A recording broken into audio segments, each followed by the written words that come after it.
يا ملك الحق المبين يا مالك وبعدد كل معلوم لك في كل لحظة ولمحة ونفس إلى عبد العباد بكل جلالك وبكل جمالك وبكل كمالك صلي وسلم وبارك وفضل على حبيبك ونبيك المصطفى سيدنا محمد عبدك ورسولك النبي الأمي الكريم فضلك العظيم المبعوث رحمة للعالمين المفتاح جميل أبواب الخير والخيرات إلى يوم الدين والسبب لكل موجود والسبب لكل نعيم والسبب لحصول كرم الأكرم الأكرمين وحريص علينا وبالمؤمنين رؤوف رحيم اسمه طه وياسين وأرسله برب العالمين وعلى آله الطيبين الطاهرين وعلى أصحابه المتقين وعلى جميع أولياء الله في أمته أجمعين صلوات الذي تملأ به كل ذرات دائرة الإمكان وتملأ بهم لوح محفوظ وتملأ بهم عرشك وكرسيك وجميع العالمين وتملأ بهم حياتنا ومماتنا وقبورنا ونشورنا وميزاننا والجنان يا الله يا ذا الجلال والإكرام وصلوات التي دائمة بدوامك وباقية ببقائك وتكون لك رضا ولحقه أداء يا رب العالمين ببركة سورة الفاتحة.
تیرے تمام مبارک پاکی قائم رہنے والے کلمات کے ساتھ تیرے اسماء الحسنى تیرے محبوبین مقربین کے وسیلوں کے ساتھ تیری بارگاہ میں عاجزانہ التجا کرتے ہیں اللہ جو کچھ بھی ہم نے پڑھا اسے ہمیں ہماری دعاؤں کو تو اپنی بارگاہ میں قبول فرما آمین.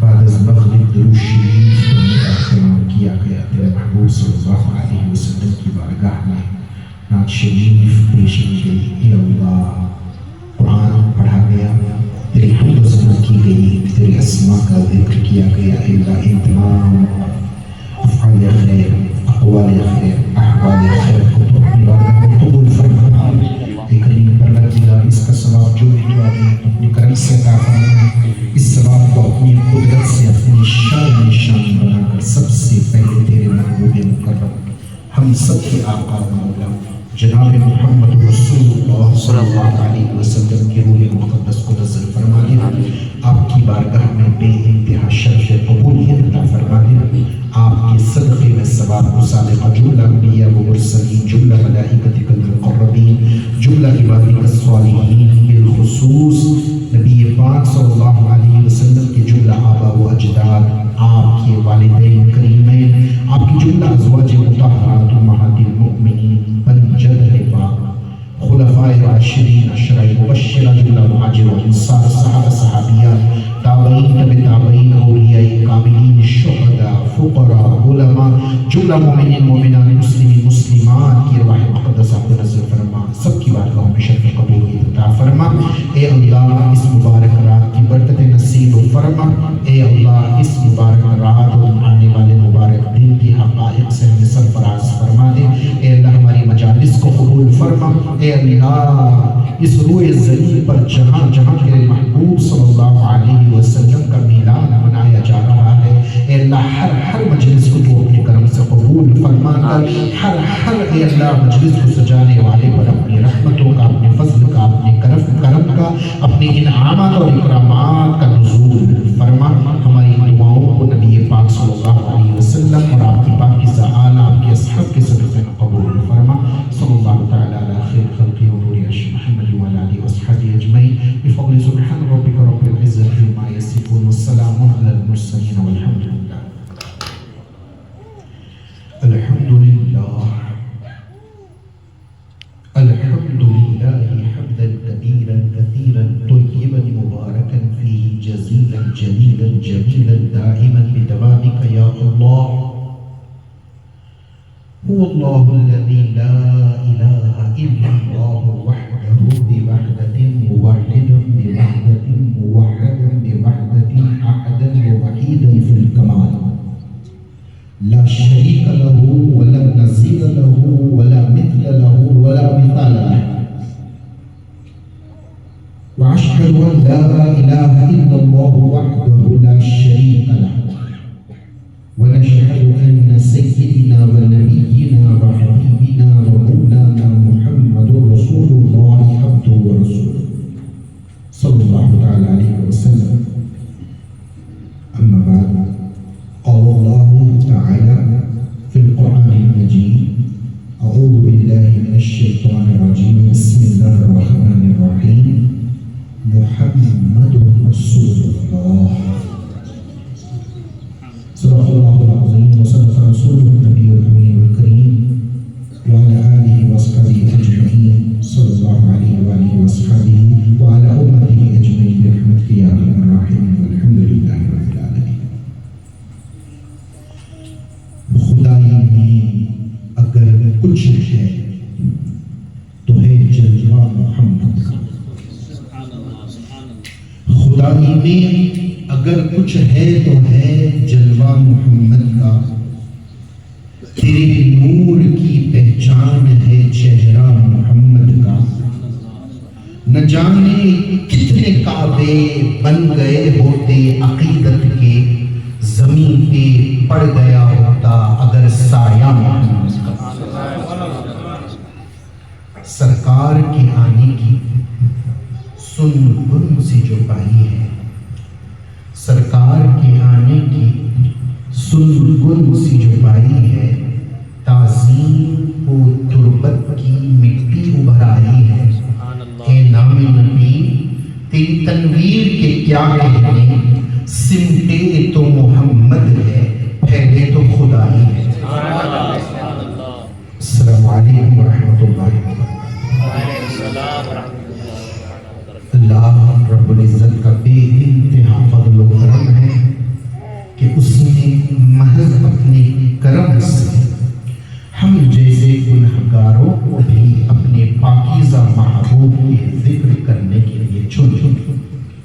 اس نے ہم پر اپنے فضل کی انتہا یہ کر دی کہ ہم جیسے کم تر بیکار سے لوگوں کو بھی اپنے محبوب صلی اللہ علیہ وسلم کی امت میں پیدا ہونے کا شرف عطا فرمایا۔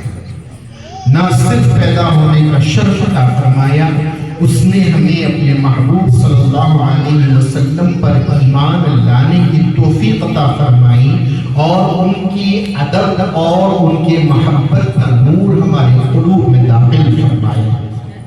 ان تمام اللہ کے فضل و کرم کے جلووں پر ہم اللہ کا شکر ادا کرتے ہیں۔ حقیقت تو یہ ہے کہ ان باتوں کا شکر ادا کرنا ہمارے بس کی بات نہیں، بس جملے ادا کرتے ہیں، بس اللہ قبول فرمائے۔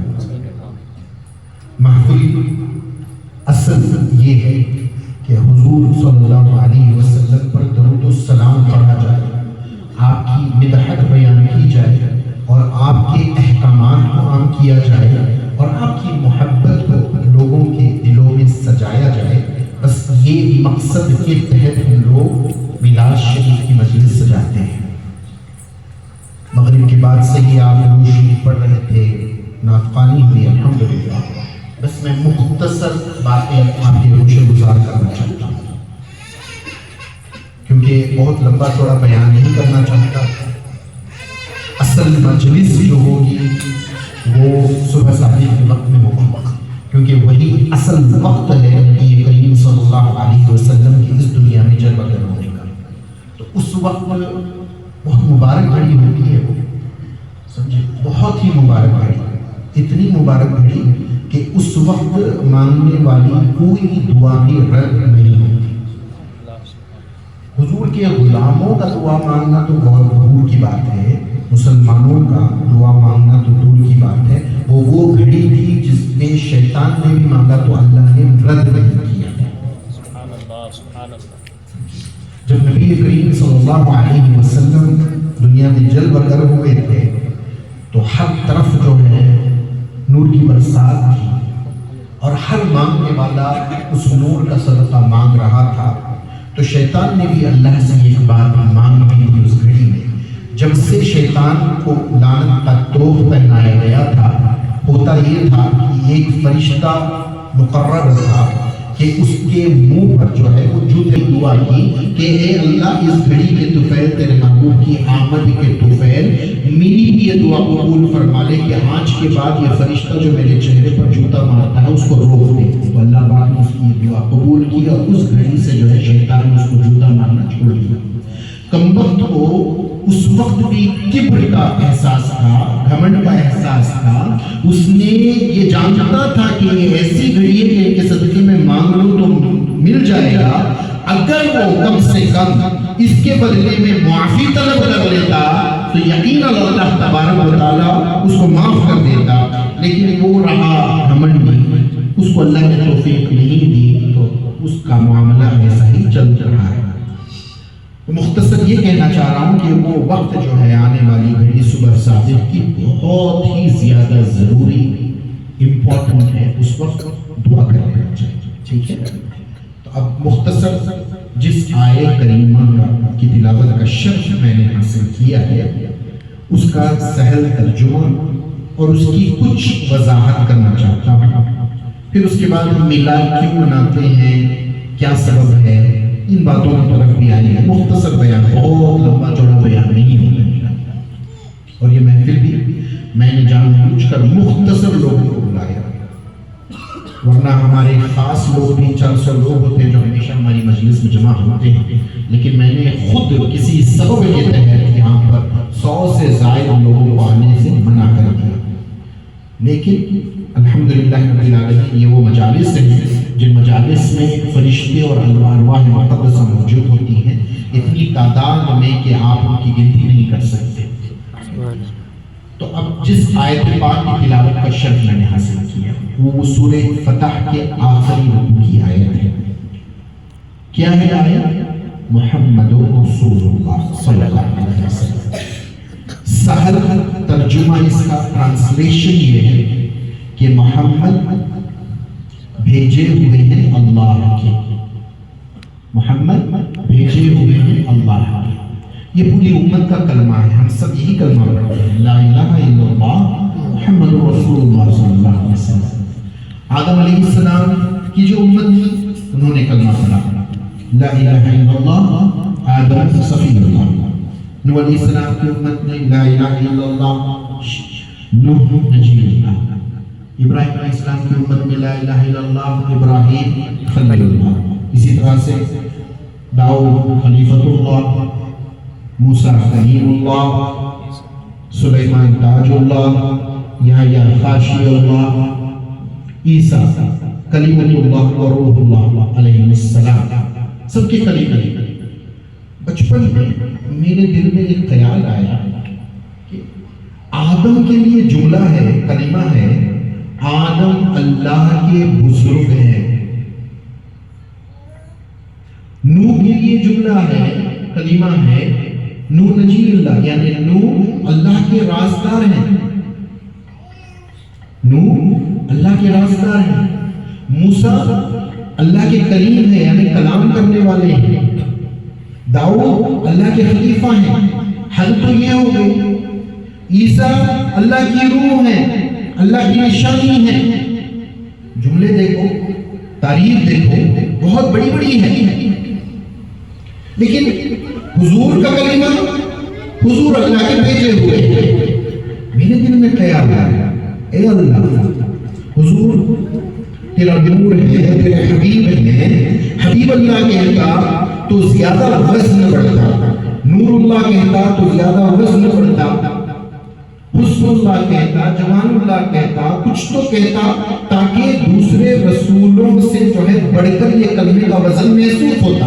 عقل کے لیے، سمجھنے والوں کے لیے. کچھ لوگ ایسے ہیں جو ہر چیز میں نقص تلاش کرنا چاہتے ہیں، ان کے لیے بھی جواب بنتا کہ جب حضور تمام انبیاء کے سردار ہیں تو ان کو اس کلمے سے پکارتا جس کلمے سے آپ کا وزن، آپ کی جو ہے آپ کی عظمت ظاہر ہوگی. لیکن رسول تو بہت ہیں، 313 رسول ہیں، سمجھے؟ تو حضور بھی رسول ہیں، سرور انبیاء ہیں، لیکن رسول تو بہت ہیں. پھر رسول اللہ کہنے سے مراد کیا ہے؟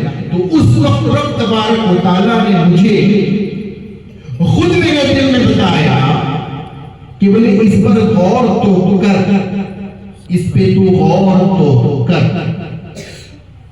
یہ کلمہ صرف حضور کی امت کا کلمہ نہیں ہے، یہ کلمہ محمد رسول اللہ، آدم علیہ السلام کی امت کو آدم صفی اللہ پڑھے گی، لیکن خود آدم علیہ السلام بھی محمد رسول اللہ پڑھیں گے. نوح کی امت تو نوح نجی اللہ پڑھے گی، لیکن خود نوح علیہ السلام محمد رسول اللہ پڑھیں گے. یہاں تک کہ تمام انبیاء، جبریل بھی محمد رسول اللہ پڑھیں گے. سدرہ کے بعد تو مخلوق کی حد ختم ہو جاتی ہے، اس کے 70,000 پردوں کے بعد عرش اعظم آئے گا.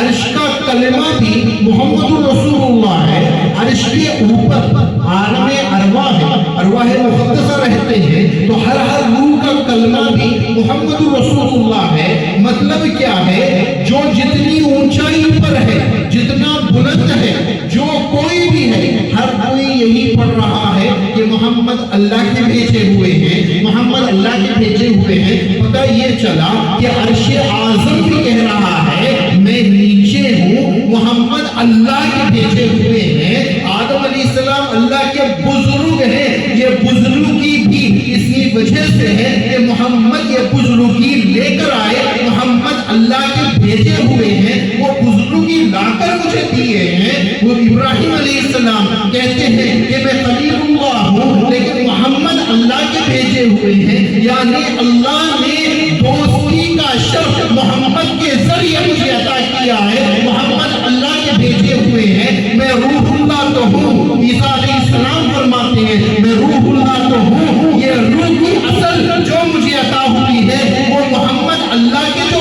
بھیجے ہوئے ہیں ان کے فیض سے عطا ہوئی ہے. یعنی یہ کلمہ چھوٹا موٹا کلمہ نہیں ہے جو کہہ رہا ہے کہ محمد اللہ کے بھیجے ہوئے ہیں. یعنی ذات باری تعالیٰ کی طرف سے واحد اگر کوئی ذات آئی ہے تو صرف محمد رسول اللہ صلی اللہ علیہ وسلم ہے. اور جس طرح بھی اللہ کا فضل، اللہ کا کرم، اللہ کی انعامات اور اکرامات آئے ہیں، وہ جو بھیجا ہوا تھا وہی اس در سے لا کر ہر ایک کو بھی تقسیم کیا ہے. اسی لیے پتا چلا کہ ہر ایک کا کم کلمہ یہ محمد اللہ کے بھیجے ہوئے ہیں، محمد اللہ کے بھیجے ہوئے ہیں. تو یہ آج کا ذکر ہے. اصل ذکر آج کی شب اور دن کا آنے والے دن قرآن کی اگر تلاوت کرنا چاہتے ہیں تو آج کا ذکر ہے محمد رسول اللہ کی آیت اور اس کے ساتھ ضرور. کیوں؟ آج ہی کا وہ دن تھا، آج ہی کی وہ رات ہے کہ جس دن حضور اللہ کی بارگاہ سے ہمارے پاس تشریف لائے. یہ میلاد ہے. ٹھیک ہے، کس کا میلاد ہے؟ حضور کا. کیا کہتے ہیں ہم لوگ؟ میلاد النبی. درست کہتے ہیں، میلاد النبی ہے. آج میلاد النبی ہے کیا؟ جتنے لوگ یہ کہتے ہیں کہ 12 تاریخ میلاد النبی ہے، سب کے سب الاول میلاد کا دن تو ہے، میلاد کا دن تو ہے، لیکن میلاد النبی نہیں ہے۔ یہ میلاد کا دن اور رات ہے، میلاد محمد نہیں ہے، یہ میلاد احمد نہیں ہے، یہ میلاد محمود نہیں ہے، یہ میلاد ہے، یہ میلاد ہے خیر البشر۔ سبحان اللہ، سبحان اللہ۔ یہ تاریخ جو ہے نا، یہ میلاد ہے، میلاد خیر البشر۔ سمجھ میں کیوں؟ میلاد النبی، جب میلاد النبی ہوئی تھی اس وقت سورج ہی کہاں تھا، چاند کہاں تھا، مخلوقات کہاں تھے؟ وہ نہیں تھے تو پھر رات کیسی اور دن کیسا؟ دن نہیں، رات نہیں، تاریخ نہیں، تو ہم نے کیسے جان لیا کہ یہ میلاد النبی ہے؟ کیونکہ اللہ کے رسول صلی اللہ علیہ وسلم نے فرمایا، کئی حدیثیں ہیں حضور کی، میں اس وقت سے نبی ہوں جس وقت آدم مٹی اور پانی کے درمیان تھے، تو وہ تو میلاد آدم علیہ السلام کی پیدائش سے پہلے حضور نبی ہیں، تو نبی بن چکے تھے، تو جس وقت وہ نبی بنے تھے اس دن کو میلاد النبی کہتے ہیں، میلاد النبی کہتے ہیں۔ اس دن کا کسی کو پتہ نہیں ہے کیونکہ وہ میلاد اس وقت ہوا تھا۔ ہمیں تو یہ بتا دیا گیا کہ میں اس وقت سے نبی ہوں جس وقت آدم مٹی اور پانی کے درمیان تھے، اس وقت بھی میں نبی ہوں۔ اس کا مطلب یہ نہیں اس سے کچھ گھنٹے پہلے نبی ہوں، اس سے کچھ دن پہلے نبی ہوں، وہ حضور اس وقت سے نبی ہیں جب عرش اعظم بھی نہیں بنا تھا۔ حضور نبی اس وقت ہے جب نہ لوح بنی تھی نہ قلم بنا تھا۔ وجود نور محمدی کے سوا کچھ بھی نہیں تھا، اس وقت میلاد نبی ہوا تھا۔ تو یہ جو دن ہے، حضور بشری لباس اختیار کر کر ہمارے درمیان میں آئے، تو اس لیے یہ دن میلاد خیر البشر ہے۔ اور کیونکہ جو خیر البشر ہے وہ رسول بھی ہے، وہ نبی بھی ہے، اس نسبت سے ہم نے اس کو ایک ٹائٹل دے دیا میلاد النبی صلی اللہ علیہ وسلم۔ تو اس بنیاد پر ٹھیک ہے، لیکن یہ میلاد خیر البشر، اگر آپ غور کریں گے، ہسٹری میں جائیں گے، تو پتہ یہ چلے گا کہ نبی کریم صلی اللہ علیہ وسلم کا میلاد جب سے آپ کا نور بنا ہے اس وقت سے اب تک 70,000 مرتبہ ہوا ہے، الگ الگ لفظوں سے۔ ہر میلاد الگ ہے، 70,000 ٹائمز اللہ کے رسول صلی اللہ علیہ وسلم کا میلاد ہوا ہے۔ سمجھ میں آ رہی ہے بات؟ اب میں اس کی گہرائی میں چلا جاؤں گا تو بہت باتیں ہو جائیں گی، میں مختصر کرتا چلا جاؤں گا۔ ابھی بہت مرحلے آنے والے ہیں جو میلاد ہونے کے، حضور کے میلاد کے، اور بھی بہت کچھ مرحلے آنے والے ہیں، لیکن ان تمام میلادوں میں 7 میلاد سب سے اوپر ہے، جو بہت بڑا ہوتا ہے نا، بہت بڑا ریکگنیشن میلاد کا، وہ 7 ہیں۔ ان 7 میلادوں میں جو ہے ابھی 3 میلاد باقی ہیں، 4، یہ چوتھا میلاد ہے۔ یہ جو میلاد ہے، میلاد خیر البشر، جو 12 ربیع الاول کو اس روئے زمین پر منایا جاتا ہے، وہ بڑے میلادوں میں سے چوتھا میلاد ہے، ٹھیک ہے؟ اس کی کیا حقیقت ہے وہ آپ کو تھوڑی دیر بعد کھل جائے گی۔ اس سے قبل کچھ لوگوں کا مغالطہ یہ ہوتا ہے کہ میلاد کیوں منانا ہے، کہ منانا ضروری ہے، کیونکہ ہم میں سے بہت سارے ایسے بھی لوگ ہیں جو پہلے میلاد کے منانے کا انکار کرتے تھے، یہاں مجلس میں موجود ہیں، جن کو علم نہیں تھا، پھر دھیرے دھیرے اللہ پاک نے ان کو عقل عطا فرمائی اور علم عطا فرمایا، تو وہ ساری باتیں سیکھ رہے ہیں۔ تو اب ان کے لیے بھی یہ باتیں ضروری ہو جاتی ہیں بتانا، کیونکہ ایک پوری زندگی کوئی بندہ کسی کے ساتھ گزارتا ہے اور رشتے منقطع نہیں ہوتے تو اشکال وہ لوگ پیدا کر سکتے ہیں، بار بار سوال کرتے ہیں۔ اب ہمارے پاس کیس نہیں ہوتا تو ہم جواب نہیں دیتے، اب جواب نہیں ہے تو ہمیں یہ لگتا ہے کہ پھر ہاں یہ تو صحیح کہہ رہے ہیں، کیونکہ آج دنیا والے جتنی بھی تنقید کرتے ہیں نا، میلاد کرنے پر، حضور کی محفل سجانے پر، ان کے پاس جو ہے نفسانی دلیل ہے۔ کون سی دلائل ہے؟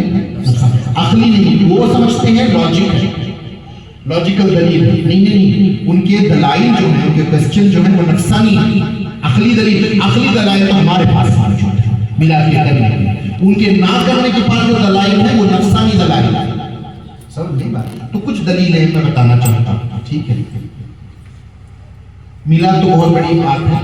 سب سے پہلے ایک بات میں بتاتا ہوں، جمعہ کا دن سب سے افضل دن کون سا ہے؟ جمعہ کا دن، ٹھیک ہے؟ اللہ کے رسول صلی اللہ علیہ وسلم کی حدیث مبارکہ ہے، اللہ کے رسول صلی اللہ علیہ وسلم نے فرمایا، اے لوگوں، جمعہ کا دن جو ہے یہ افضل الایام ہے۔ 7 دن ہیں ہفتے میں، ان تمام کا سردار جو ہے نا کون سا دن ہے؟ جمعہ کا دن ہے، اور یہ عید کا دن ہے۔ یہ حدیث شریف کیا فرمایا؟ یہ عید کا دن ہے۔ صحابہ نے پوچھا، صحابہ سن رہے تھے، کیا تم جانتے ہو یہ کیوں عید کا دن ہے؟ تو پھر حضور نے فرمایا، یہ عید کا دن اس لیے ہے کیونکہ یہ آدم علیہ السلام کا یوم ولادت ہے، پیدائش کا دن، یعنی برتھ ڈے کا دن۔ تو یہ حدیث کو نہ اہل حدیث انکار کرتے ہیں، نہ دیوبندی انکار کرتے ہیں، نہ سنی انکار کرتے ہیں، نہ شیعہ انکار کرتے ہیں، سب اس کو ایکسپٹ کرتے ہیں، ٹھیک ہے؟ ہاں، اب یہ جو عید کا دن ہے، لفظ عید آیا ہے حدیث میں، تھوڑا لفظ عید آیا ہے، سمجھے؟ تو آدم علیہ السلام کا برتھ ڈے اگر عید کا دن ہو سکتا ہے تو سردار انبیاء کا برتھ ڈے کیا عید کا دن نہیں ہوگا؟ سمپل سوال۔ تو یہ کہنا کہ یہ عید میلاد النبی کیسے ہوئی، تو بولے ہمیں حضور نے بتایا کہ آدم کا برتھ ڈے عید کا دن، تو جس کے صدقے میں آدم علیہ السلام پیدا ہوئے، جس کے صدقے میں آدم علیہ السلام کی توبہ قبول ہوئی، تو ان کے برتھ ڈے کس قدر زیادہ خوشی کا دن ہوگا۔ حدیث یہاں پر ختم نہیں ہوئی۔ تو پھر حضور نے فرمایا، صحابہ نے پوچھا تو اس دن ہمیں کیا کرنا چاہیے، کس طرح سے سیلیبریٹ کرنا چاہیے؟ تو حضور نے فرمایا، اس دن مجھ پر کثرت سے درود و سلام۔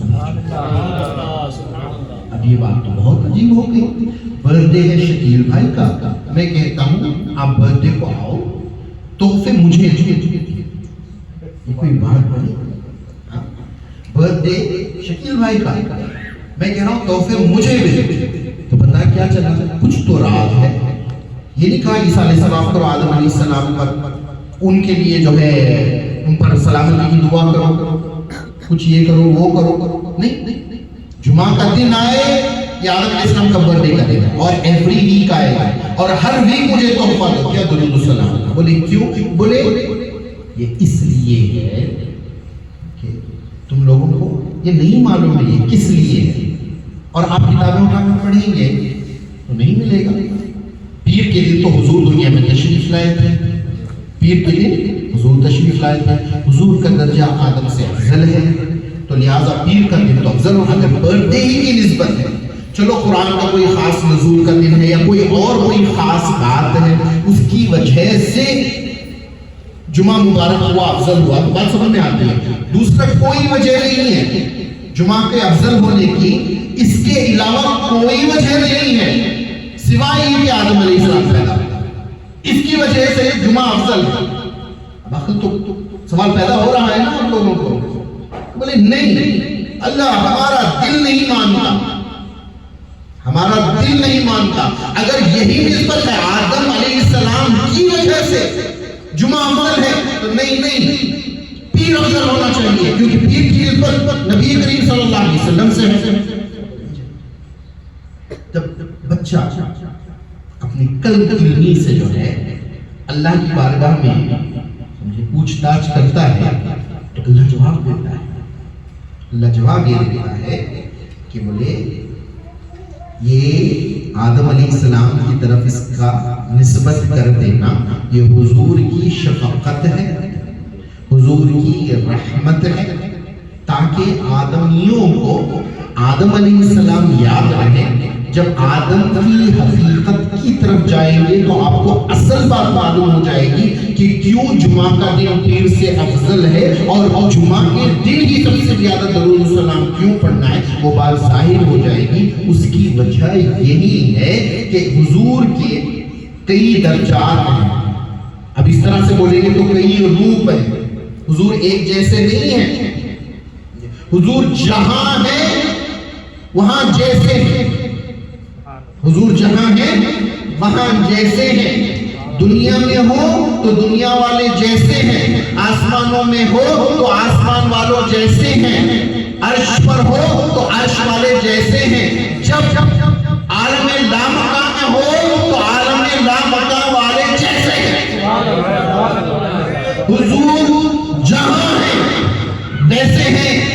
آدم علیہ السلام اس دنیا میں پیدا نہیں ہوئے ہیں، آدم علیہ السلام ساتویں آسمان پر پیدا ہوئے ہیں، اور ساتویں آسمان پر جب آدم علیہ السلام پیدا ہوئے در حقیقت روح آدم علیہ السلام جس میں آدم علیہ السلام میں بعد میں آئی تھی، سب سے پہلے نور احمدی نیچے اترا، اور احمدی نیچے اترنے کے بعد میں روح آدم میں آئی، تو در حقیقت پیدائش آدم علیہ السلام سے پہلے میلاد احمدی ہوا تھا، اور مقام محمدی سے افضل مقام احمدی ہے، اس لیے محمد کے میلاد کے دن سے افضل احمد کے میلاد کا دن ہے، اس لیے پیر سے افضل جمعہ۔ جمعہ کی نسبت حضور نے محبتاً آدم علیہ السلام کی طرف کر دی، حقیقتاً جمعہ بھی میلاد احمدی ہے، تو پیر میلاد محمدی ہے، جمعہ احمدی ہے۔ اب دوسری بات، یہ حضور کے میلاد کا دن مناتے ہیں ہم لوگ، یہ حضور کا میلاد ہے، تو اللہ کو کیوں پسند ہے؟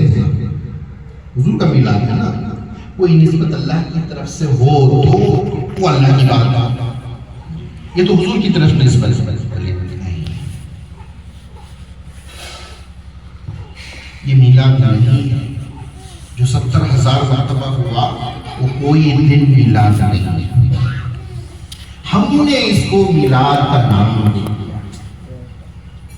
نہ میلاد خیر البشر ہے، نہ میلاد محمدی ہے، نہ میلاد احمدی ہے، کوئی میلاد ہی نہیں ہے۔ یہ خوشیاں تو کسی اور ہی وجہ سے ہے، یہ حضور کی وجہ سے نہیں ہے، یہ ساری خوشیاں حضور کی وجہ سے نہیں ہیں، یہ دن ہے یوم اظہار اللہ،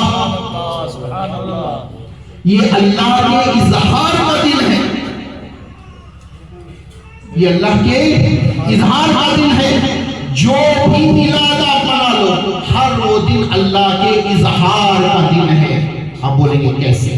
میں لے چلتا ہوں اس مقام پر جب کچھ بھی موجود نہیں تھا۔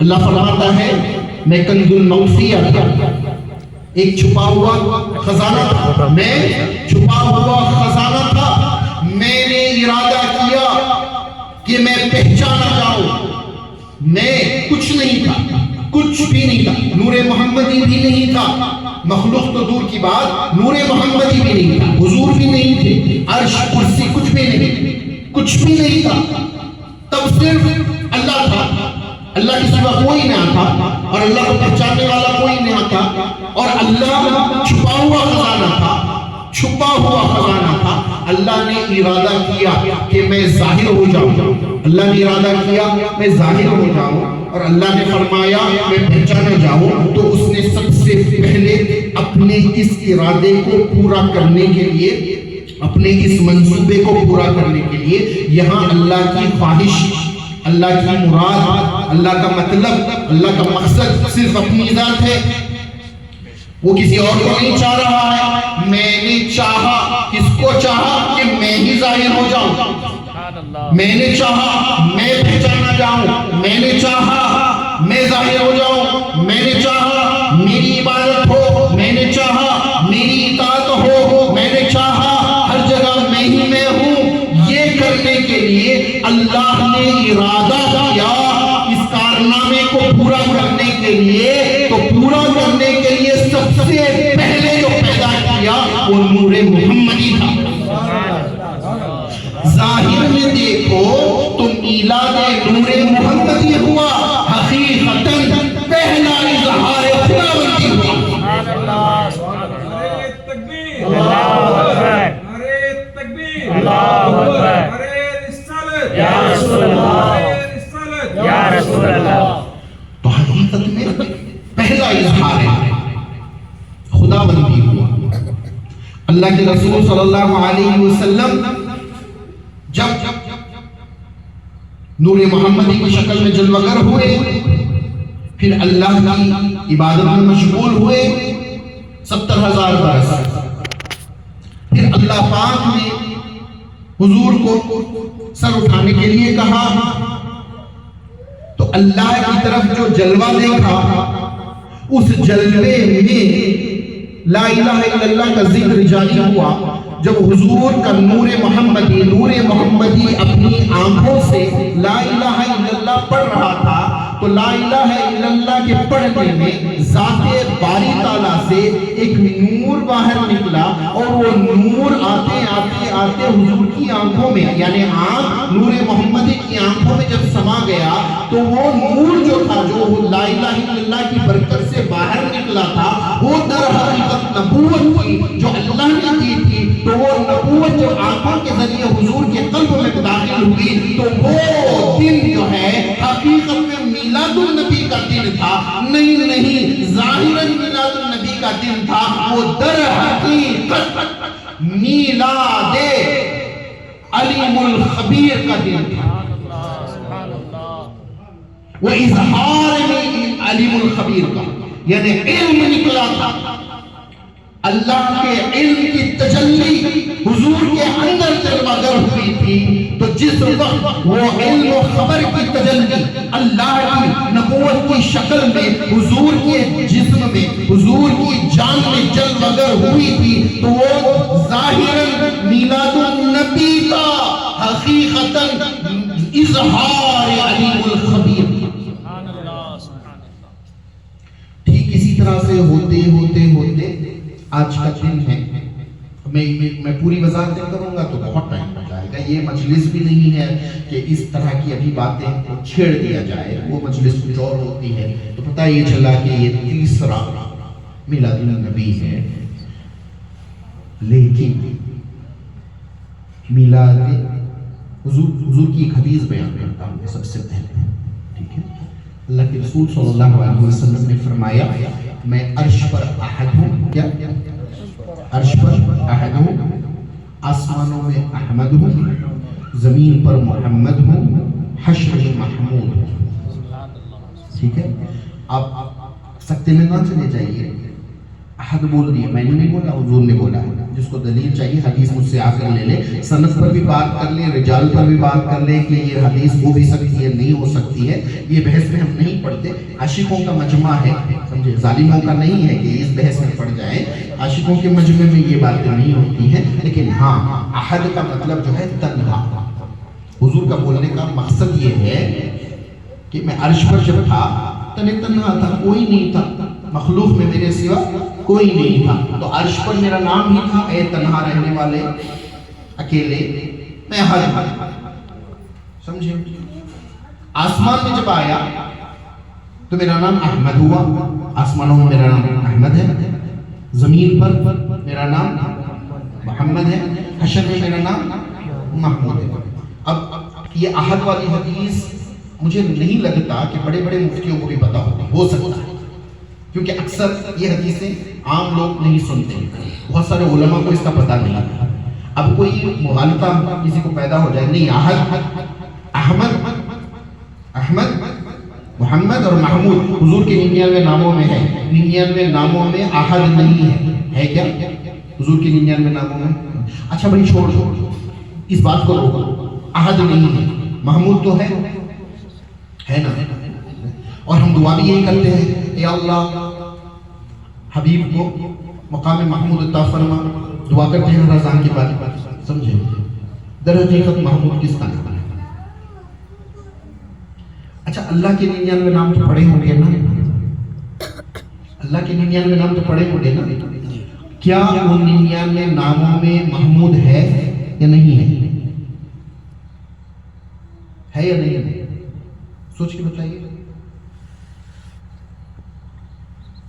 یہ بتانا پڑے گا۔ یہ جیسے ہی میں نے حضور کے نام بولا محمود ہے تو بولے ہاں بول دیے، اللہ کے نام بولے تو محمود ہے نہیں ہے، تھوڑا سوچ رہے ہیں یا نہیں ہے؟ ہاں نہیں ہے، تھوڑا زور ڈال۔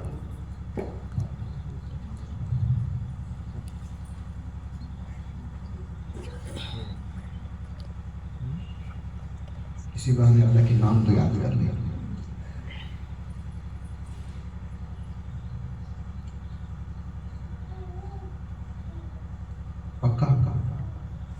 پکا نہیں ہے نہیں ہے، کہاں دیکھا کسی نے؟ فون میں دیکھا کسی نے، پھر کیسے ابھی کہیں کا بھی ہے؟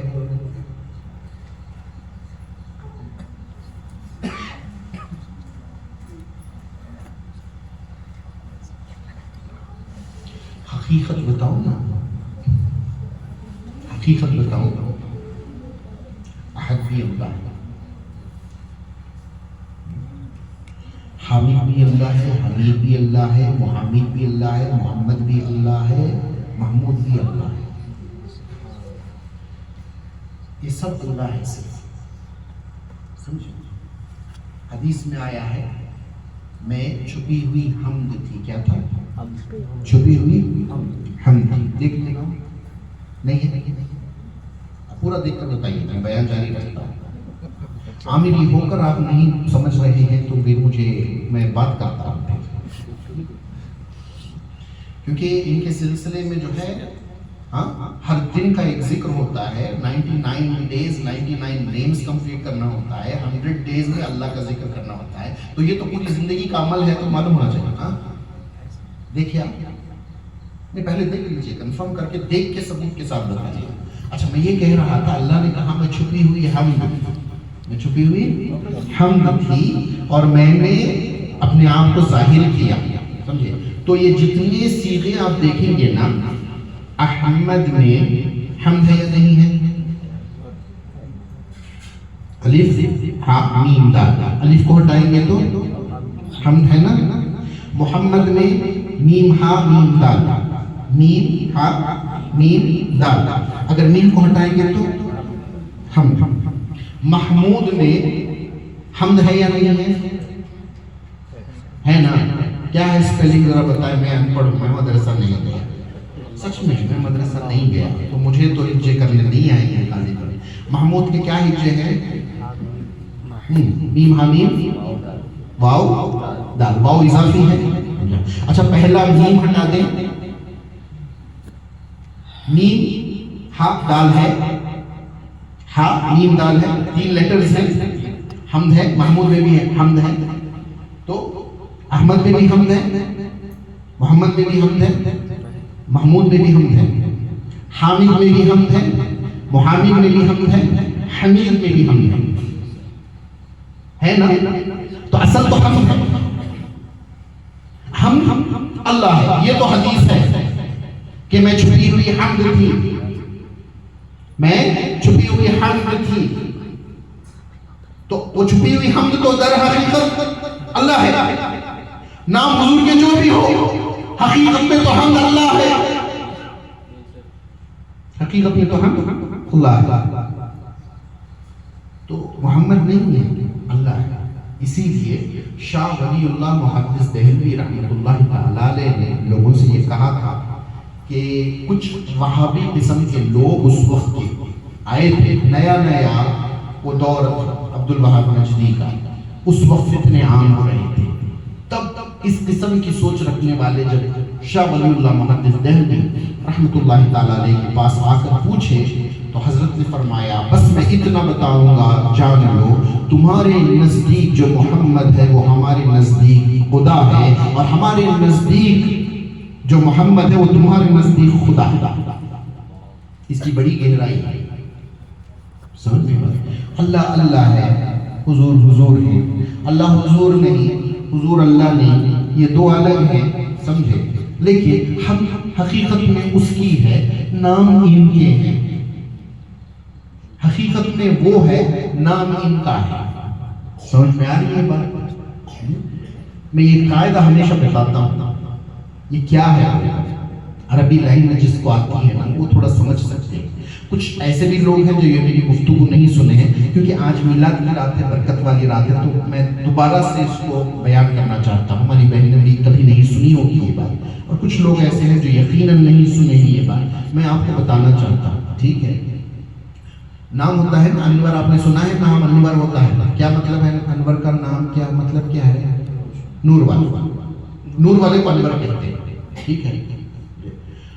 اب انور اس وقت ہوتا ہے نا جب وہ ہے تو اس کے اندر نور ہے، اس کے اندر یقینی طور پر نور ہے، لیکن اس کا نور کا اظہار نہیں ہوا ہے، ظاہر میں کسی کو کوئی نہیں جانتا کہ اس کے پاس نور ہے تو وہ انور ہوتا ہے، لیکن اس کا نور اگر ظاہر ہو جائے نا، اس کا نور ظاہر ہو جائے تو اس کو انور نہیں کہیں گے، اس کو منور کہیں گے۔ کیا کہیں گے؟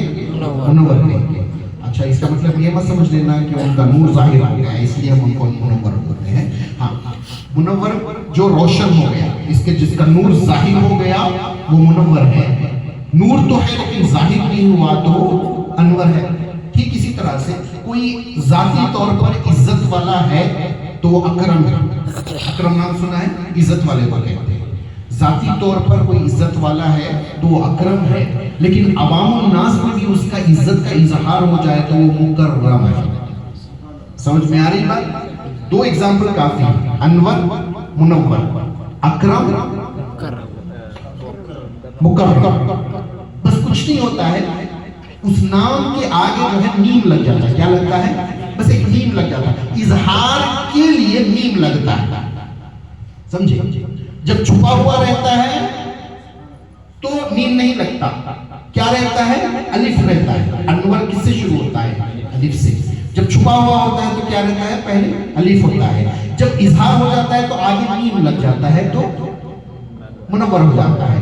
انور کے سامنے منور ہو جاتا ہے، اکرم کے سامنے مکرم ہو جاتا ہے۔ تو ٹھیک اسی طرح سے جب حمد چھپی ہوئی تھی تو حمد تھی، اظہار ہوا تو محمد ہوا۔ سبحان اللہ، سبحان اللہ۔ میم لگ گیا، بس حمد کے سامنے میم لگ گیا، ملا نام نہیں ملا، لیکن اللہ کا نام محمود ہے۔ اللہ کے کئی نام ہیں، آپ کو لگا کہ صرف 99 نام ہیں، اس کا اگر کوئی کہے اللہ کے کتنے نام ہیں تو صرف 99 نام، تو انہوں نے نہ بخاری مسلم سب نہیں پڑھی ہوئی ہے۔ حضور کی صحیح حدیث ہے، حضور فرماتے ہیں کہ اللہ تبارک و تعالی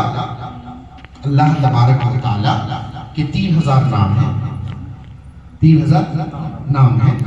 وہ 3000 ناموں میں جو ہے 99 نیمز پلس 1 قرآن میں ظاہر کیا ہے اللہ پاک۔ 99 واضح طور پر ظاہر ہوئے ہیں، ایک چھپا ہوا نام ہے 100 نیمز ہے قرآن میں، لیکن 99 اظہار ہوا ہے، ایک چھپا ہوا ہے وہ اسم اعظم ہے، وہ قرآن میں ہے، ٹھیک ہے؟ 100 1000 نام اللہ نے اپنے فرشتوں کو سکھایا ہے، فرشتوں کو 100 پلس 1000 1100 بچے 1900 ہے نا؟ یہ 900 نیمز اللہ پاک نے ارواح مقدسہ کو سکھایا ہے، جو عرش کے اوپر رہنے والی روحیں ہیں ان کو یہ نام سکھایا ہے۔ اور 1000 نام اللہ کے ایسے ہیں جو صرف اللہ جانتا ہے، اللہ نے وہ نام کسی کو نہیں سکھایا، سمجھ؟ یہ وضاحت ہے حدیث کی، ٹھیک ہے؟ اور دوسری جگہ اللہ فرماتا ہے ہر اچھے نام اللہ ہی کے ہیں، اچھے نام اللہ ہی کے ہیں۔ محمود اچھا نام ہے نہیں، اللہ ہی کا نام ہے. وضاحت ہے محمود اللہ کا نام ہے. محمود اللہ کا نام ہے. محمود اللہ کا نام ہے اگر تو ہم کیا دعا کر رہے ہیں روز محشر؟ اللہ حضور کو مقام محمود عطا فرما. اللہ کا مقام عطا فرما وہ تو نہیں نا، کوئی مقام اللہ کا عطا نہیں ہو سکتا، اللہ کوئی نہیں بن سکتا. اللہ اللہ اللہ. لیکن یہ بھی دیکھا ہوگا حدیث میں آیا ہے کہ روز محشر عرش کے اوپر 2 کرسیاں لگیں. کتنی کرسیاں لگیں گی؟ 2. ایک پر جلوہ گر کون ہوگا؟ اللہ سبحانہ و تعالی. دوسری چیئر پر، دوسری کرسی پر اللہ حکم فرمائے گا کہ حضور تشریف فرما ہو جائے. تو یہ مقام محمود ہے. کیا ہے یہ مقام محمود ہے کہ اللہ کی کرسی کے ٹھیک بغل میں دوسری کرسی پر حضور جلوہ گر ہو جائے. یہ مقام محمود ہے. اس زاویے سے دیکھو تو ہاں ہم یہی کہہ رہے ہیں حضور وہاں پہنچ جائے جہاں اللہ بیٹھا ہوا ہے. اس نظریے اب یہ حدیث کوئی انکار نہیں کر سکتا جو حدیث میں بیان کر رہا ہوں. میں کسی پیر صاحب کی بات، من گھڑت کی ہوئی مرشد کی بات نہیں کر رہا ہوں، میں کسی ولی کی بات نہیں کر رہا ہوں. میں جو بول رہا ہوں حدیث سے بول رہا ہوں. سمجھ میں آ رہی ہے بات؟ تو پتہ یہ چلا کہ در حقیقت یہ جتنی خوشیاں حقیقت میں منائی جا رہی ہیں وہ اللہ کے اظہار کی خوشیاں ہیں. اس اظہار کا نام ہم نے کبھی احمد، کبھی محمد، کبھی محمود، کبھی نبی، کبھی رسول، کبھی نور، کبھی خیر البشر. جو نام ہمیں دینا تھا ہم نے دے دیا اللہ کی توفیق سے. نام منسوب ان کی طرف ہے، حقیقتاً یہ خوشی اللہ کی ذات ہے. سبحان اللہ سبحان اللہ. تو جو بندہ ان دنوں کی خوشی مناتا ہے اللہ جانتا ہے کہ میرا بندہ میری خوشی منا رہا ہے، اور جو اس خوشی منانے کو روکتا ہے اللہ جانتا ہے کہ میری خوشی منانے کو روک رہا ہے. تو جان لو منانے والا اللہ کے قرب میں پہنچے گا، منانے سے روکنے والا جہنم میں جائے گا. کیا پرابلم کیا ہے میلاد منانے؟ نصانی دلیل دیکھیں. حضور نے منایا، حضور نے حکم فرمایا، صحابہ نے منایا. یہی دلیل ہے. قرآن میں حکم آیا ہے کیا؟ حضور نے حکم دیا ہے کیا؟ صحابہ نے منایا. یہی بولتے ہیں.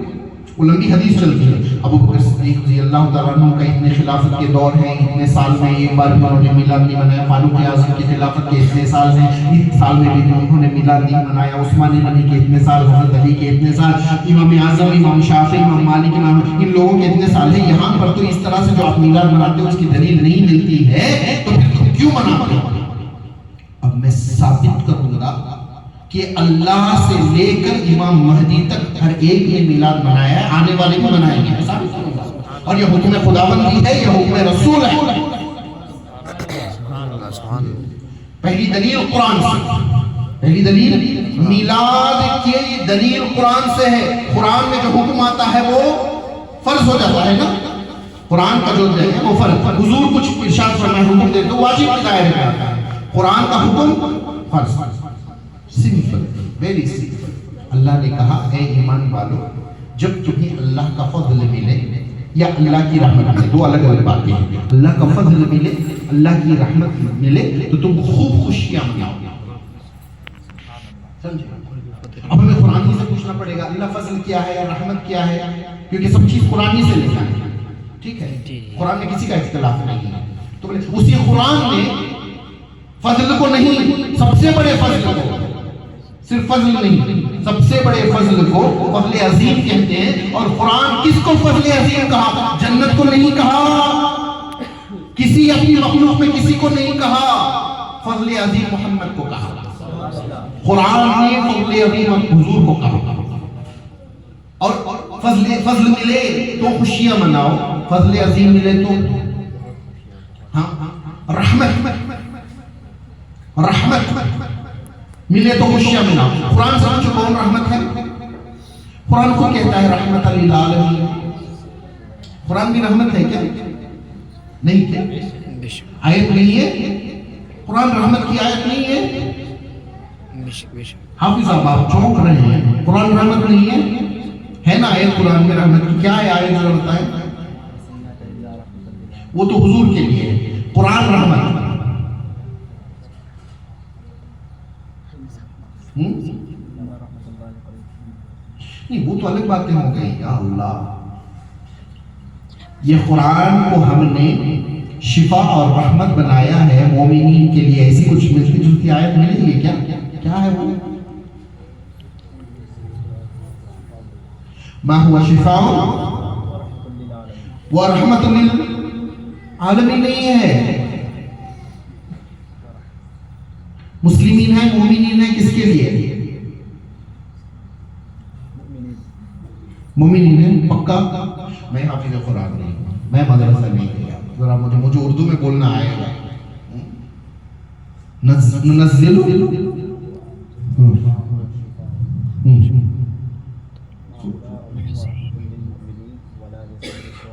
للمؤمنین، ہے نا، مومنین.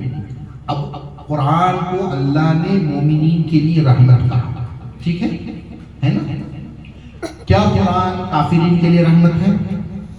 نہیں، ہرگز نہیں، کیونکہ قرآن کی خود دلیل دے رہا ہے یہ رحمت ہے مومنین کے لیے، ٹھیک ہے. کیا قرآن مشرکین کے لیے رحمت ہے؟ منافقین کے لیے، ظالمین کے لیے، فتین کے لیے؟ نہیں، کسی کے لیے. قرآن صرف مومنین کے لیے رحمت ہے، سمجھے. تو قرآن کے ملنے پر بھی خوشیاں منانے کا حکم ہے، قرآن کے ملنے کا، کیونکہ قرآن کی وہ آیت جب نازل ہوئی دین مکمل ہو گیا. میں نے آج کے دن تمہارے دین کو مکمل کر دیا. عرفات میں آیت نازل ہوئی تھی نا، تو کسی یہودی نے فاروق اعظم کو پوچھا تھا یہ آیت اگر تورات میں آتی، ہمارے دین کے مکمل ہونے کی اگر خبر آتی تو ہم اس دین کو عید کا دن مناتے، سمجھے. تو فاروق اعظم نے فرمایا اس دن تو ہم عید کا دن مناتے ہی ہیں، وہ عرفے کا دن تھا. تو قرآن مکمل ہوا، یعنی قرآن مکمل ہمیں مل گیا تو دین مکمل ہوا. تو اس دن کو ہم عرفے کی اصطلاح میں سیلیبریٹ کرتے ہیں. تو قرآن کے ملنے پر سیلیبریشن یہ ہوتا ہے کہ ہم عرفات میں جمع ہوتے ہیں. یوم حج کا دن ہے، دنوں میں سب سے افضل دن ہے نا، تو مناتے ہیں نا. تو قرآن کے ملنے پر اتنا بڑا دن ہے، سمجھے. لیکن قرآن صرف مومنین کے لیے ہے. تو صرف مومنین کے لیے جو رحمت ہو وہ بڑی رحمت ہے، یا پورے عالمین کے لیے رحمت ہو وہ بڑی رحمت ہے؟ مومنین کے لیے. قرآن میں حصہ رحمت کا صرف مومنین کے لیے ہے. ذات محمدی میں رحمت کا حصہ عالمین کے لیے ہے. تو چھوٹی رحمت ملے تو خوشیاں منانا ہے، بڑی رحمت ملے تو کتنی خوشیاں منانا ہے. بتاؤ وہ کون سا دن ہے جو ہمیں فضل یا رحمت سے ہم خالی ہیں؟ ایک دن بتاؤ، ایک دن بتاؤ مجھے کہ ہم فضل اور رحمت سے خالی ہیں. بغیر ہماری کوشش طاقت کے ہم دیکھ رہے ہیں، یہ اللہ کا فضل نہیں ہے. آنکھیں جو دے دیا فضل ہے، پھر ان آنکھوں کو دیکھ کر بھی اس کو عذر سے، نقصان سے جو بچا رہی ہے وہ رحمت ہے. یہ تو صرف میں نے آنکھ کی بات بتائی. اسی طرح سے کان کی، زبان کی، ناک کی، ہاتھ کی، پیر کی، دل کی، کڈنی کی، لیور کی، لنگز کی، خون کی، ہڈیوں کی، رگوں کی، ریشے ریشے کی، حسن کی، یہ سب فضل اور رحمت. ہر لمحہ فضل میں، ہر لمحہ رحمت میں. تو حکم خداوند یہ ہے کہ جب فضل ملے خوشیاں مناؤ، جب رحمت ملے خوشیاں مناؤ. پھر ہمیں فرصت کہاں ہے خوشیاں منانے کے علاوہ؟ خوشیاں منانے کے علاوہ ہمارے پاس ٹائم ہی نہیں ہے. حکم یہ ہے کہ ایوری سیکنڈ، ایوری ڈے خوشیاں مناؤ. بولے اللہ اتنا نہیں کر سکتے. اچھا بولے کم سے کم سال میں ایک دن تو مناؤ، کم سے کم ایک دن تو منا لو سال میں. اسی طرح سے جیسے قرآن ہر دن تم منا نہیں رہے ہو، ایک ہی بار منا رہے ہو نا عرفات کا دن، اور رات بھی ایک ہی منا رہے ہو نا شب قدر کی. تلاش کرتے ہیں مل جائے تب بھی، ہے نا، ایک ہی دن مناتے ہیں، ایک ہی رات مناتے ہیں. پھر اسی سنت پر میلاد بھی ایک دن کم سے کم مناؤ. یہ حکم خدا بندی ہے قرآن میں اور قرآن میں. فضل ملو تو خوشیاں مناؤ، حضور ملنے پر خوشیاں ہیں. رحمت ملے تو خوشیاں مناؤ، حضور ملنے پر ہی رحمت ہے. تو اس پر قرآن کی یہ سمپل دلیل ہے، ٹھیک ہے. اب حدیث شریف میں حضور نے کیوں ہمیں حکم نہیں دیا کہ میرا میلاد مناؤ؟ چھوٹی چھوٹی باتیں، بور تو نہیں ہو رہے آپ؟ چھوٹی چھوٹی باتیں. اللہ نے کہا عید مناؤ، عید الفطر مناؤ، عید الاضحیٰ مناؤ۔ اب عید منانے کے لیے طریقہ حضور نے کیا فرمایا؟ اچھے کپڑے پہنو، نئے ہیں تو نئے پہنو، نہیں تو سب سے عمدہ جو اچھے کپڑے ہو، خوشبو لگاؤ، اچھا کھاؤ، یہی بتایا نا۔ اس میں خرچ ہوتا ہے نا؟ خرچ ہوتا ہے نہیں ہوتا ہے؟ بہت ہوتا ہے، ٹھیک ہے۔ اب حضور رحمت ہے، حضور یہ بتا دیتے کہ میرا دن بھی مناؤ، تو یہ عید کا دن ہے مناؤ، ڈائریکٹلی بول دیتے تو اس میں بھی خرچ ہوتا۔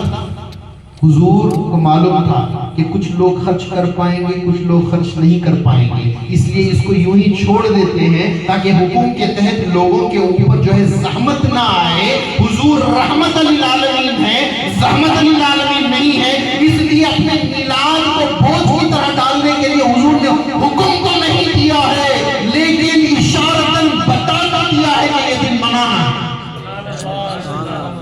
آدم علیہ السلام کی نسبت کر کے بتا دیا کہ عید کا دن ہے، عقل مند کو اشارہ کافی ہے۔ آدم کا برتھ ڈے اگر عید کا دن ہے تو جن کے صدقے میں آدم بنے ہیں ان کا دن تو سب سے افضل عید کا دن ہے۔ اگر حضور کا برتھ ڈے، آدم علیہ السلام کا برتھ ڈے منانا ہے تو حضور کا برتھ ڈے یقیناً منانا ہے۔ جمعہ کے دن اچھے کپڑے پہننا ہے، عطر لگانا ہے، مسواک کرنا ہے، غربا کو کھلانا ہے، خود اچھا کھاؤ، غربا کو فقراء کو کھلاؤ اور درود و سلام پڑھو۔ یہی کچھ اگر عید کا ٹوٹل فلسفہ ہے، اچھے کپڑے پہنو، عطر لگاؤ، مسواک لگاؤ، خود اچھا کھاؤ، غربا فقراء کو کھلاؤ، اگر یہی عید کے پرنسپلز ہیں تو میلاد میں اس کے علاوہ ہم اور کیا کر لیتے ہیں؟ کپڑے اچھے پہن لیے، عطر لگا لیے، اچھا کھائے کھلائیے، غربا کو کھلائے، درود و سلام پڑھیے، یہی تو کرتے ہیں نا۔ اچھا نہیں یہ میلاد کرنا بدعت ہے، حرام ہے۔ بولا اچھا سنیے میری ایک بات، ہم میلاد میں کیا کرتے ہیں؟ ہم کیا کرتے ہیں میلاد میں؟ کھانا پکاتے ہیں، کھلاتے ہیں، اچھا کھانا کھلاتے ہیں۔ کیا اچھا کھانا کھلانا پلانا حرام ہے؟ ہے کیا؟ نہیں نا۔ اچھے کپڑے پہننا یا پہنانا، عطر لگانا حرام؟ بولیں نہیں، یہ بھی حرام ہے۔ اچھا حضور کا ذکر کرنا، درود و سلام پڑھنا، نعت پڑھنا حرام ہے یہ سب؟ نہیں۔ اچھا تبلیغ کرنا، حضور کی سنت سکھانا، حضور کی یاد دلانا حرام ہے۔ اچھا ایک ساتھ مل بیٹھنا حرام ہے کیا؟ بولیں نہیں، کچھ حرام نہیں ہے، ٹھیک ہے۔ جب یہی چیزیں مل جاتی ہیں تو حرام کیسے ہو جاتا ہے؟ یہ تو ایسے ہو گیا، گوشت حضور کی سنت سے ثابت ہے، چاول حضور کی سنت سے ثابت ہے نا، گوشت اور چاول۔ اس کے علاوہ کچھ گرم مسالے ہیں، وہ بھی حضور کی سنت سے ثابت ہے۔ کھانے کے لیے بول رہا ہوں، کچھ مسالے ہلکے پھلکے سے، گرم مسالے اور چاول اور گوشت، یہ سب کھانا حضور کی سنت سے ثابت۔ بریانی کھانا نہ حضور سے ثابت نہ صحابہ سے ثابت، تو اتنی چیزیں الگ الگ کھاؤ تو سنت سے ثابت ہے، سب ملا کر بریانی کھاؤ تو بدعت و حرام ہے، کیونکہ حضور کی سنت سے اور صحابہ کی سنت سے ثابت نہیں ہے۔ تو نہیں گوشت کھانا ثابت، یہ کرنا ثابت، ارے ہم بھی تو وہی کہہ رہے ہیں، سب الگ الگ ثابت ہے، جمع کر دو تو یہ حرام کیسے ہو گیا؟ سمجھ میں آیا؟ عقلی دلیل ہمارے پاس ہے، نفسانی دلائل ان کے پاس ہے، سمجھ میں باری تو اب ابو درداء رحمت اللہ تعالیٰ علیہ رضی اللہ تعالیٰ عنہ، ابو درداء رضی اللہ تعالیٰ عنہ کی حدیث بیان کرتا ہوں، سمجھے؟ یہ حدیث ہے، یہ کیا ہے؟ حدیث ہے۔ حضور کہیں پر جا رہے تھے، راستے میں حضرت ابو درداء کا گھر پڑا، وہاں پر انہوں نے کچھ لوگوں کو جمع کیا، دروازہ بند تھا اور باتیں ہو رہی تھی لوگوں میں۔ تمہیں بتا دوں آج کا دن ہے جب حضور پیدا ہوئے تھے، یہ حدیث کے لفظ ہیں، یہ حدیث ہے، اور حضور پیدا ہوئے، حضور کے صدقے میں اللہ نے ہمیں یہ عطا فرمایا، یہ عطا فرمایا، یہ وہ حضور کی پیدائش کے دن کا ذکر کر رہے ہیں اور حضور کی وجہ سے جو کچھ ملا اس کا ذکر کر رہے تھے۔ گھر کے اندر ایک مجلس چل رہی تھی، حضور نے دروازہ کھٹکھٹایا، دروازہ کھولا اور حضور داخل ہوئے۔ جب داخل ہوئے تو خود دیکھا، ارے حضور ہی آ گیا، تو بولے یاد رکھو، اچھا یا رسول اللہ، انہوں نے کہا ہم یہ کام کر رہے ہیں، اس پر کیا ہوگا؟ اب یہ میلاد تھا نا، میلاد کے دن حضور کی پیدائش کا تذکرہ اور حضور کا تذکرہ کرنے کے لیے کچھ لوگ جمع ہو کر بیٹھ گئے، میلادی تھا نا، تو تو انہوں نے حضور سے پوچھا کیا ہوگا؟ کہ بولے اللہ تمہارے گناہوں کو معاف کر دے گا. کیا کرے گا؟ گناہوں کو معاف کر دے گا وغیرہ وغیرہ. بہت لمبی حدیث میں چھوٹا کر دیتا. بولے یہ ملے گا وہ ملے گا، یہ اللہ فرماتا ہے یہ ملے گا، فرشتوں سے یہ ملے گا وغیرہ وغیرہ. انہوں نے کہا یا رسول اللہ آپ سے کیا ملے گا؟ تو انہوں نے حضور نے فرمایا جس طرح سے تو یہ دل منا رہا ہے اس طرح سے کوئی بھی آگے منائے اس کے لیے نجات ہے ہر اعتبار سے. ہر اعتبار سے لمبی حدیث ہے، میں شارٹ کٹ کر کے بتا رہا ہوں، سمجھے؟ تو حضور کی سنت سے میلاد ثابت ہے. اور دوسری حدیث ہے مدینہ شریف میں حضور جب گئے تھے، سمجھے، تو کئی اونٹ ذبح کر کر دعوت کی تھی اور وہ پیر کا دن تھا. تو بولے یہ کوئی امپورٹنٹ دن تو نہیں تھا، نہ شادی تھی نہ کسی کی رخصتی تھی نہ کوئی اور دن تھا. حضور نے دعوت کی اپنے میلاد کی. تو ہم نے کہا یہ میلاد ہی کا جلسہ تھا. تو انہوں نے کہا نہیں یہ عقیقہ تھا. عقیقہ 50 ایئرس کے بعد کوئی 50 ایئرس کے بعد شریر یہ اٹھا کر پوچھو کسی کوئی حقیقہ کر سکتا ہے بڑھاپے میں یا جوانی میں؟ نہیں کر سکتا. صدقہ دے سکتا حقیقہ نہیں کر سکتا. جب کوئی اس عمر میں حقیقہ نہیں کر سکتا اور یہی جاہل یہ جانتے ہیں کہ بڑی عمر میں حقیقہ نہیں کیا جا سکتا اور حضور جو ہے more than 52 ایئرس کی عمر میں جا کر یہ جلسہ کر رہے ہیں، کھلا رہے ہیں، اونٹ ذبح کر رہے ہیں اور یہ کہتے ہیں وہ حقیقہ تھا.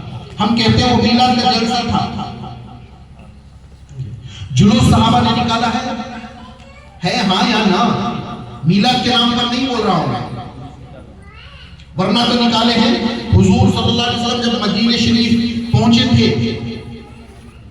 تو پورے جلوس نکلا تھا. تو جلوس صحابہ سے ثابت ہے، ناک پڑھنا صحابہ سے ثابت ہے، حضور کا تذکرہ کرنا صحابہ سے ثابت ہے، کھلانا پلانا حضور صحابہ سے ثابت ہے.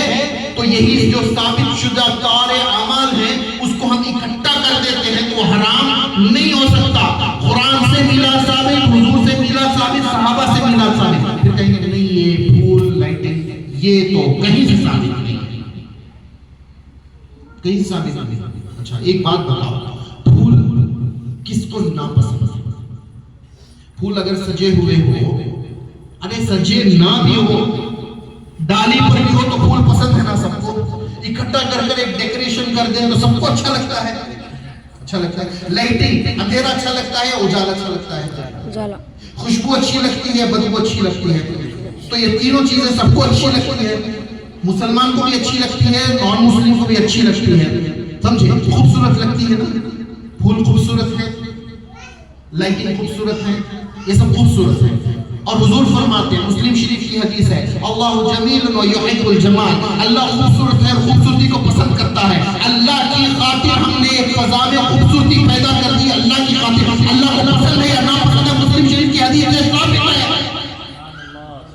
اللہ جمیل و یحب الجمال، صحیح مسلم شریف کی حدیث ہے. اگر اللہ کو جمال پسند ہے، خوبصورتی پسند ہے، یہ ویرانہ رہتا یہ ہال میں، اس پر ہم نے لائٹ لگا کر اس جگہ کو تھوڑی دیر کے لیے خوبصورت کر دیا، اس مجلس میں پھول لگا کر اس جگہ کو خوبصورت کر دیا، تو اللہ کو وہ ویرانہ پسند تھا، یہ سجاوٹ پسند ہے؟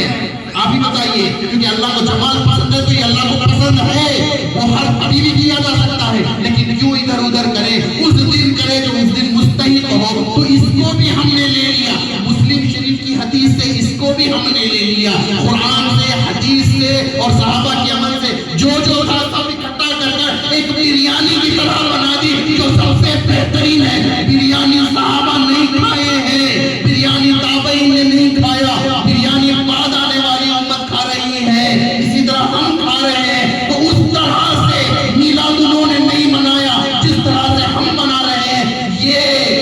یہ سوغات، یہ انعام ہمارے لیے آیا ہے. اس طرح کا میلاد کرنا ہمارے لیے آیا ہے. اس کے پیچھے ایک وجہ ہے، اس کے پیچھے بھی یہ وجہ ہے. کیا وجہ ہے؟ اس کے پیچھے وجہ ہے اس طرح کا میلاد کرنا صحابہ کو نصیب نہیں ہوا. الگ الگ طریقے سے کرتے تھے، ہم نے سب کو اکٹھا کر کے کر لیا. ایک عجیب رونق پیدا ہو گئی. یہ ہمارے ذہن میں آیا، اس کی وجہ میں بتا رہا ہوں.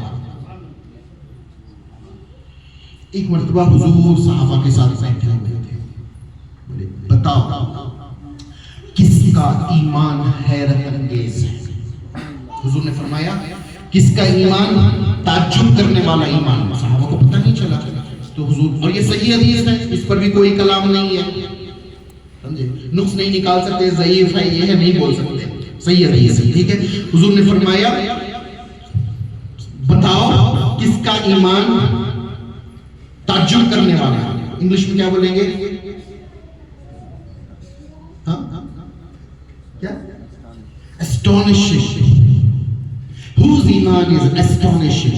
Tell me amongst all whose iman is astonishing, surprising.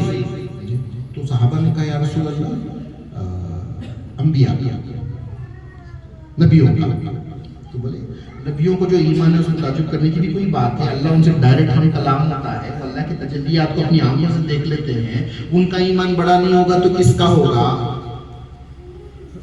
ان کا نہیں ہوگا تو کس کا ہوگا؟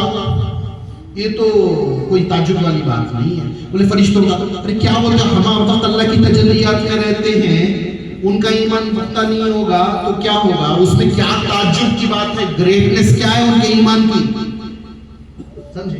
تو بولے یا رسول اللہ ہمارا، بولے تم مجھے دیکھ رہے ہو، نزول قرآن کا وقت تمہارے سامنے ہے، معجزات کو دیکھ رہے ہو، سب کر رہے ہو، تمہارا ایمان پختہ نہیں ہوگا تو کس کو ہوگا؟ تمہارے ایمان پر تعجب کرنے کی بات کیا ہے؟ بولے یا رسول اللہ فرمایا انہوں نے جواب دے دیا، آپ ہی بتائیے کس کا ایمان حیرت انگیز ہے؟ حضور نے فرمایا ان کا ایمان حیرت انگیز ہے جو میرے بعد آئیں گے، جنہوں نے نگاہ سے ہمیں نہیں، مجھے نہیں دیکھا، لیکن میرے دیدار کے لیے اپنا سب کچھ خرچ کرنے کے لیے تیار ہے۔ سبحان اللہ، سبحان اللہ۔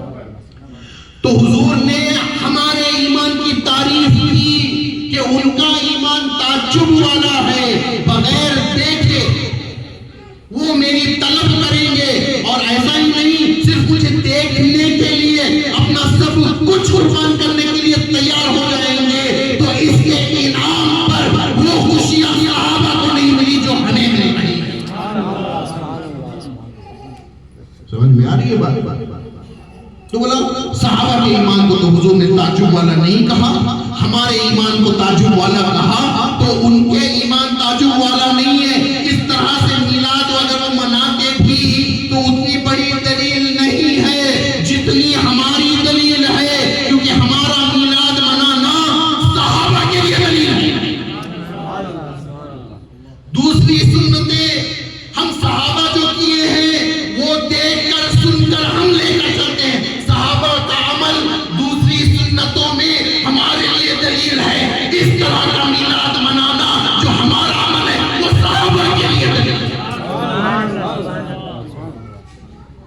اور ایک حدیث بولوں، حضور نے فرمایا یہ وہ وقت ہے جب تم مجھے دیکھ رہے ہو،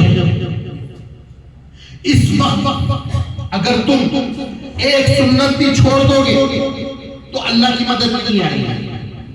آنے والا وقت ایسا ہوگا ایمان کو لے کر چلنا بڑا دشوار ہو جائے گا، جیسے کہ ہاتھ میں آگ کا گولا، ایسی حالت میں اگر کوئی ایک سنت پر بھی عمل کر لے، چاہے وہ مسواک کی کیوں نہ ہو، اس کی نجات ہو جائے گی۔ ایک سنت پر بھی عمل کر لے، چاہے وہ مسواک کی کیوں نہ ہو، اس کی نجات ہو جائے گی۔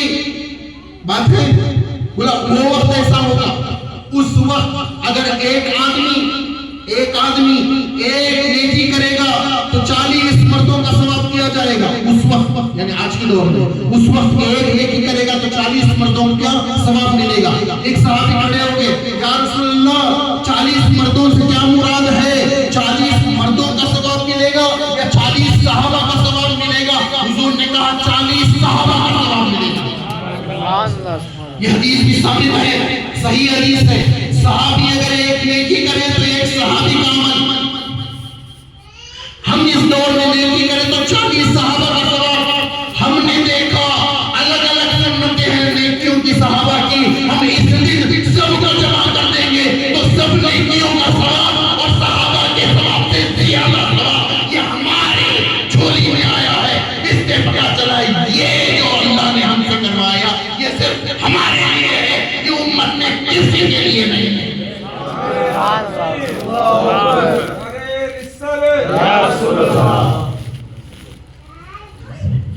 کیسے صحابہ نے بند کیا، صحابہ نے بند کیا۔ سنو بقیع میں بیٹھے ہوئے تھے سرکار دو عالم صلی اللہ علیہ وسلم، اچانک حضور خبر بنا رہے تھے، تھوڑا ٹائم لگ گیا، خبر بننے میں ٹائم لگ گیا، میڈیم کو رکھ دیے، خبر کو تھوڑا ٹھیک کرنے لگے، حضور ایسے بیٹھے ہوئے، کوئی کام نہیں، بیٹھے بیٹھے حضور کی آنکھوں میں آنسو جاری ہو گئے، بیٹھے بیٹھے حضور کی آنکھوں میں آنسو جاری ہو گئے۔ صحیح حدیث ہے، ہر گلی جو ریکارڈ کر رہا ہے کسی کو بھی پہنچاؤ، دلیل چاہیے حدیث کی، اس طرح سے چاہیے، اسناد کے ساتھ کو پوچھنے والا، ٹھیک ہے ٹھیک ہے۔ تو صحابہ نے کہا یا رسول اللہ آپ کی آنکھوں میں آنسو کیا سبب ہے؟ حضور نے فرمایا مجھے میرے بھائی یاد آ گئے۔ کیا فرمایا؟ مجھے میرے بھائی یاد آ گئے۔ تو صحابہ نرم دل تھے نا، حضور کو دلاسا دینا چاہتے تھے، یا رسول اللہ کیا ہم آپ کے بھائی نہیں ہیں؟ حضور نے صحابہ نے فرمایا کیا ہم آپ کے بھائی نہیں ہیں؟ تو بولے نہیں، تم میرے دوست ہو، میرے بھائی میرے بعد میں آئیں گے، یہ حدیث ہے، میرے بھائی تو میرے بعد میں آئیں گے۔ ارے دوست کا عمل اگر حجت بنتا ہے تو بھائی کا عمل کتنا حجت بنتا ہوگا؟ یہ حدیث نظر نہیں آتی، سمجھ میں نہیں آتی۔ اب یہاں پر یہ مت نکال لینا کہ حضور بھائی بول دیے تو کچھ لوگ حضور کو بڑے بھائی جیسا سمجھتے ہیں، اس حدیث سے دلیل مل گئی، نہیں، حضور کسی کے بھائی نہیں ہیں، حضور حضور ہیں، کیونکہ حضور پیدا تو ہوئے ضرور، جسم محمدی ہے، جسم محمدی ہے، لیکن ہمارے جیسا جسم نہیں ہے نا، ہے کیا؟ اب ہم دو بھائی ہوتے ہیں تو دونوں بھائی کا ایک ہی معاملات ہوتا ہے نا جسمانی طور پر۔ ایگزامپل، ہم کیچڑ میں پاؤں رکھیں گے تو نشان پڑتا ہے، پڑتا ہے، پتھر پر پیر رکھیں گے تو نشان پڑے گا، نہیں پڑے گا۔ حضور ایسے ہیں کہ پتھر پر پیر رکھو تو نشان پڑتا ہے، کیچڑ میں پیر رکھو تو نشان نہیں پڑتا۔ تو حضور کے جسم جیسا کسی کا جسم، تو جسم ایک جا نہیں ہے تو ایک ساتھ نہیں ہے، تو دو اپوزٹ چیزیں، نہ کوئی بھائی بنتا ہے نہ دوست بنتا ہے۔ ایسے کہنے کو تو کہہ سکتے ہیں اللہ کے اولیاء اللہ کے دوست ہیں، حقیقت میں دیکھو کہ اللہ کو دوست کی ضرورت ہے، لیکن اللہ نے ایسے ہی بتا دیا میرا دوست ہے۔ دوست کیا کرتا ہے؟ گپ چپ کرتا ہے، دلاسا دیتا ہے، دل بہلاتا ہے، مدد کرتا ہے، اچھے برے وقت میں کام آتا ہے، یہی دوست ہے نا، یہی ڈیفینیشن ہے نا۔ اچھا کیا اللہ کے اولیاء اللہ کے اچھے برے میں کام آتے ہیں، اللہ کو دلاسا دیتے ہیں، اللہ کی مدد کرتے ہیں؟ اگر دوست یہی ہے تو کیا اولیاء اللہ کی مدد کرتے ہیں، اولیاء اللہ کو دلاسا دیتے ہیں، اولیاء اللہ کے برے وقت میں اس کے ساتھ ہوتے ہیں؟ اللہ کے ساتھ کوئی نہیں ہوتا ہے، اللہ کے ساتھ کوئی نہیں ہوتا ہے۔ تو اللہ کے ساتھ کوئی نہیں، اسی لیے کہا قل هو اللہ احد، اللہ تنہا ہے، اللہ ایک ہے بولتے ہیں، غلط ترجمہ کرتے ہیں۔ اللہ کہہ دیجئے اللہ ایک ہے، سب ترجمے میں یہی کہتے ہیں کہ ترجمہ غلط ہے۔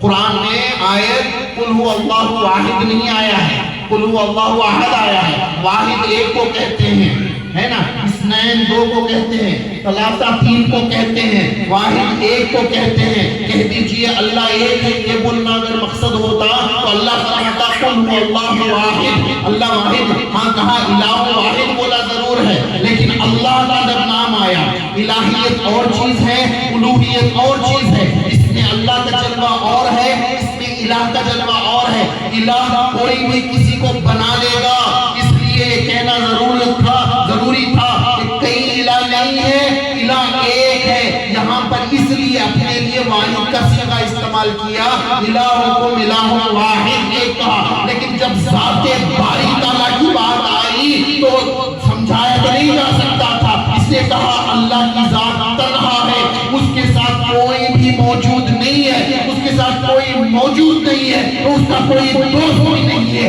لیکن اللہ نے اپنے فضل کے لیے یہ کہہ دیا کہ یہ میرا دوست ہے۔ تو جس طرح اللہ نے صرف محبتاً اور لوگوں کی ہمت افزائی کے لیے بندوں کو دوست کہہ دیا، اسی طرح سے اس کے نور نے امتیوں کی ہمت افزائی کے لیے کبھی دوست کبھی بھائی کہہ دیا۔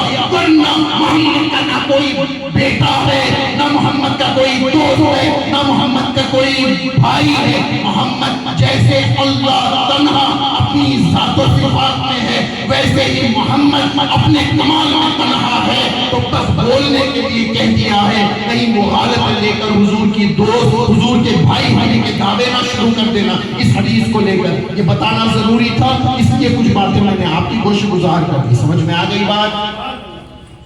سمجھ میں آ گئی بات؟ تو میلاد کا تھوڑا تھوڑا حقیقت تو یہ ہے کہ اللہ کی عزت کی قسم اٹھا کر کہتا ہوں، روئے زمین پر وہابی اور اہل حدیث اور دوسرے مسالک کے لوگوں کا کوئی ایک بھی سوال ایسا نہیں ہے جو میں قرآن اور حدیث سے ثابت نہیں کر سکتا، ایک بھی سوال نہیں۔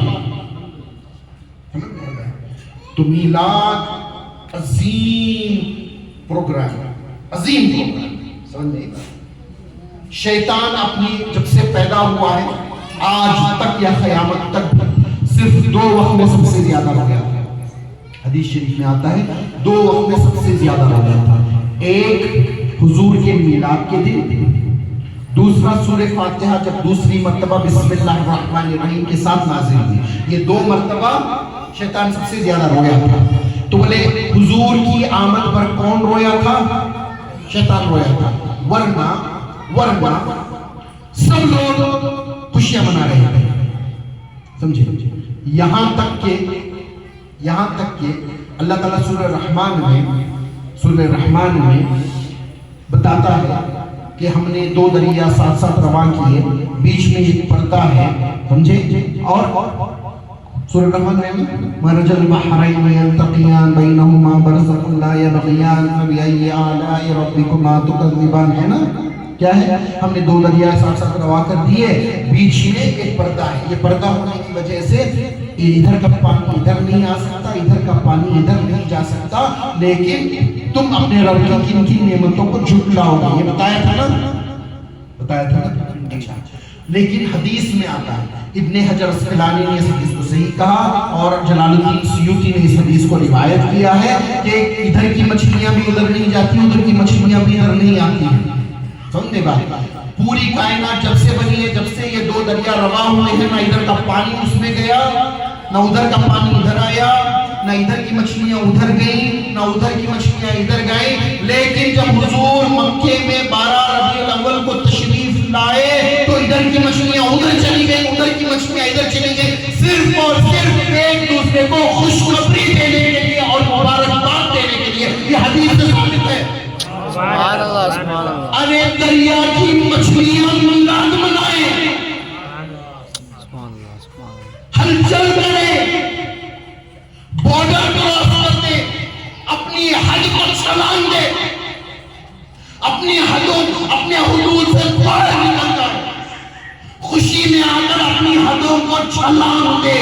مچھلیاں ہو کر اپنے حدود چھلانگے تو ہم جیسے غلام کتنے حدود چھلانگے، کیا کرنا ہے؟ لیکن ہماری کمتری، ہماری حیثیت، ہماری مثال، ہمارے پاس اتنی طاقت نہیں ہے کہ ہم اپنے اتنے حدوں کو کراس کریں، لیکن جتنا کر سکتے ہیں اتنا تو کرتے ہی ہیں اور کرنا ہی چاہیے، ہے نا؟ سب لوگ اہل حدیث ہو، دیوبندی ہو، سب ہو، ایک ذات کو تو مانتے ہیں، وہ شاہ ولی اللہ محافظ مانتے ہیں، سب جا کر بولو شاہ ولی اللہ محافظ، ان کی بھی کتابوں کا ریفرنس وہ بھی دیتے ہیں، وہ بھی دیتے ہیں، سب دیتے ہیں۔ ان کے والد حضرت شاہ عبد الرحیم محدث دہلوی، سمجھے؟ ان کی عادت تھی کہ ہر سال میلاد بڑی دھوم دھام سے مناتے ہیں۔ ایک بار ایسا ہو گیا ان کا معاملہ کہ ان کے پاس جو ہے بالکل پیسے نہیں تھے، جلسہ کرنے کے پیسے نہیں تھے، تو اس دن انہوں نے کیا کیا، کچھ چنے ابال کر نمک اور پیاز ڈال کر بچوں میں میلاد کی خوشی میں تقسیم کر دیا۔ رات میں سوئے تو حضور خواب میں تشریف لائے، کہا یا عبد الرحیم تمہارے چنے بھی مجھ تک پہنچ گئے۔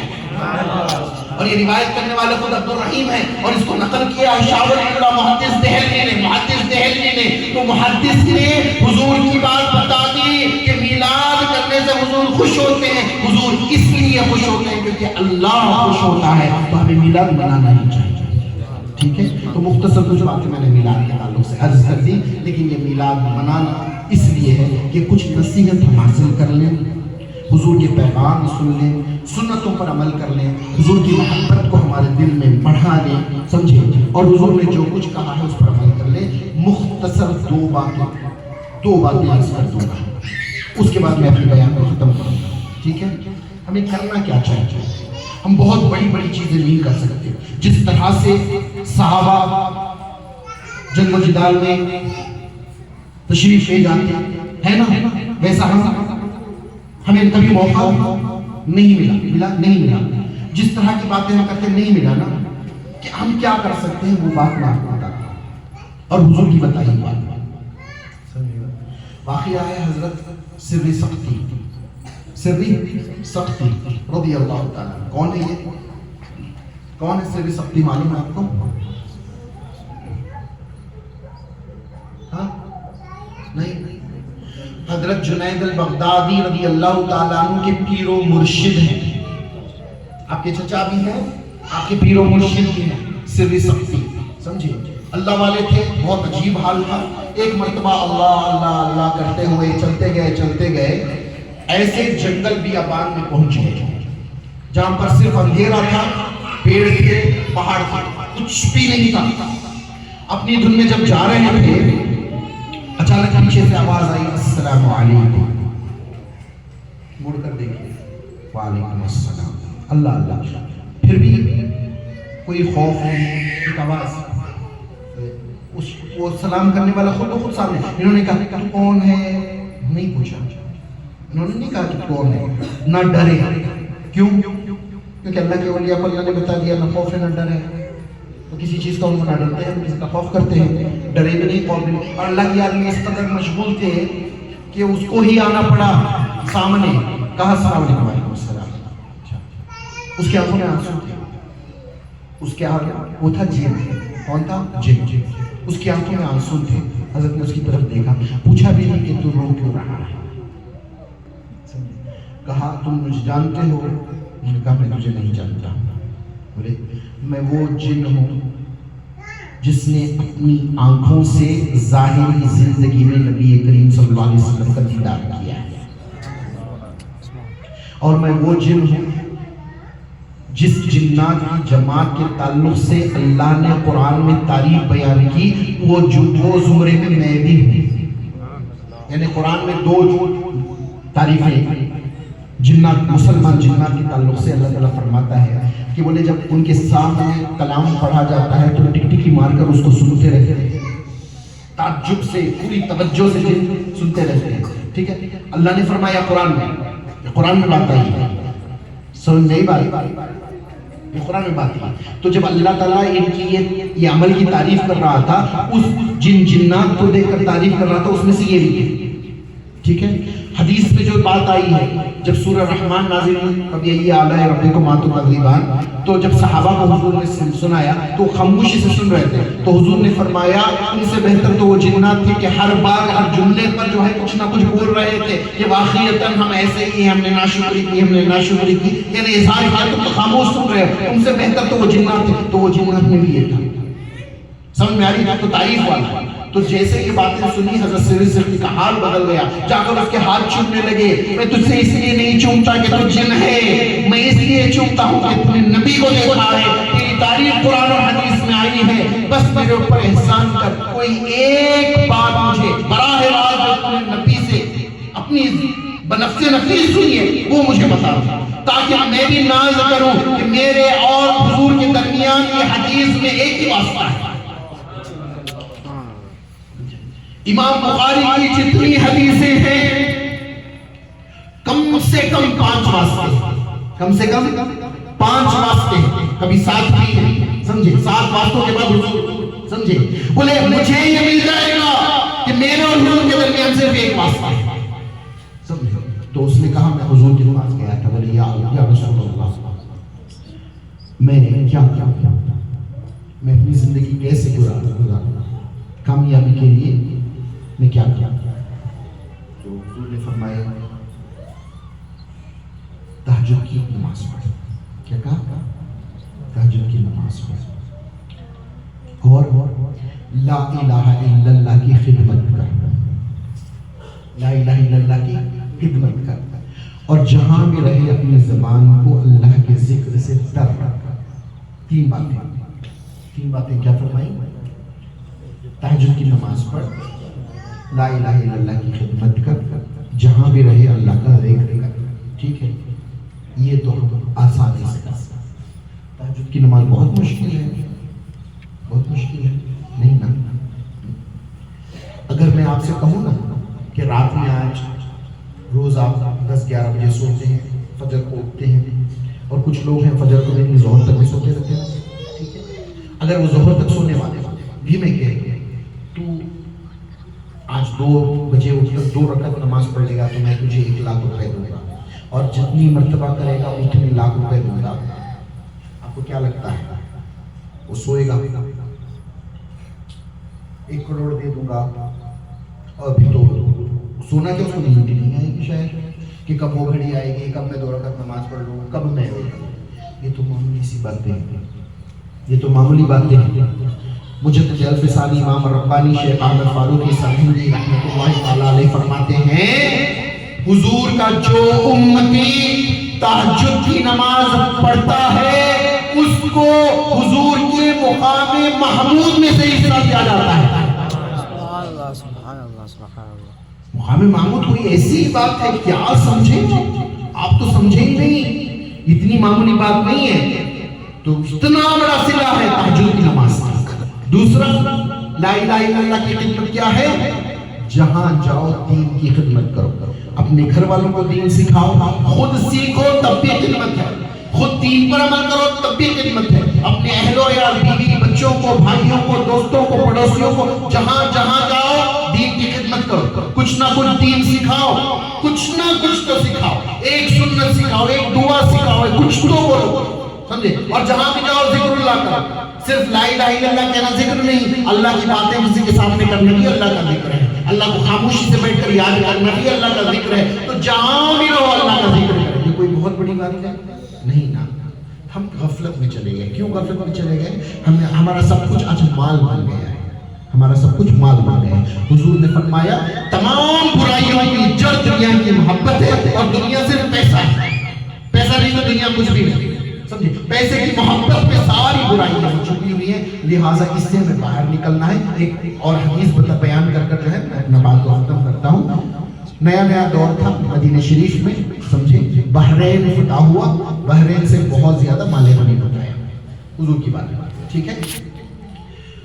اس وقت صحابہ بڑھ گئے تھے، دین بھی تھوڑا پھیل گیا تھا، مدینہ بھی بہت بڑھ گیا تھا، تو حضور نے دور ایک مسجد بنانے کے لیے کہا تھا کہ اپنے علاقے میں بھی ایک مسجد بنا لو کہ 5 وقت چل کر اتنی دور مسجد سردی میں آنے محال ہوگا۔ اس لیے جو ہے وہ صحابہ کیا کرتے تھے، فجر اور عشاء اپنے مقامی جگہ پر پڑھتے، باقی 3 نمازیں حضور کے ساتھ پڑھتے۔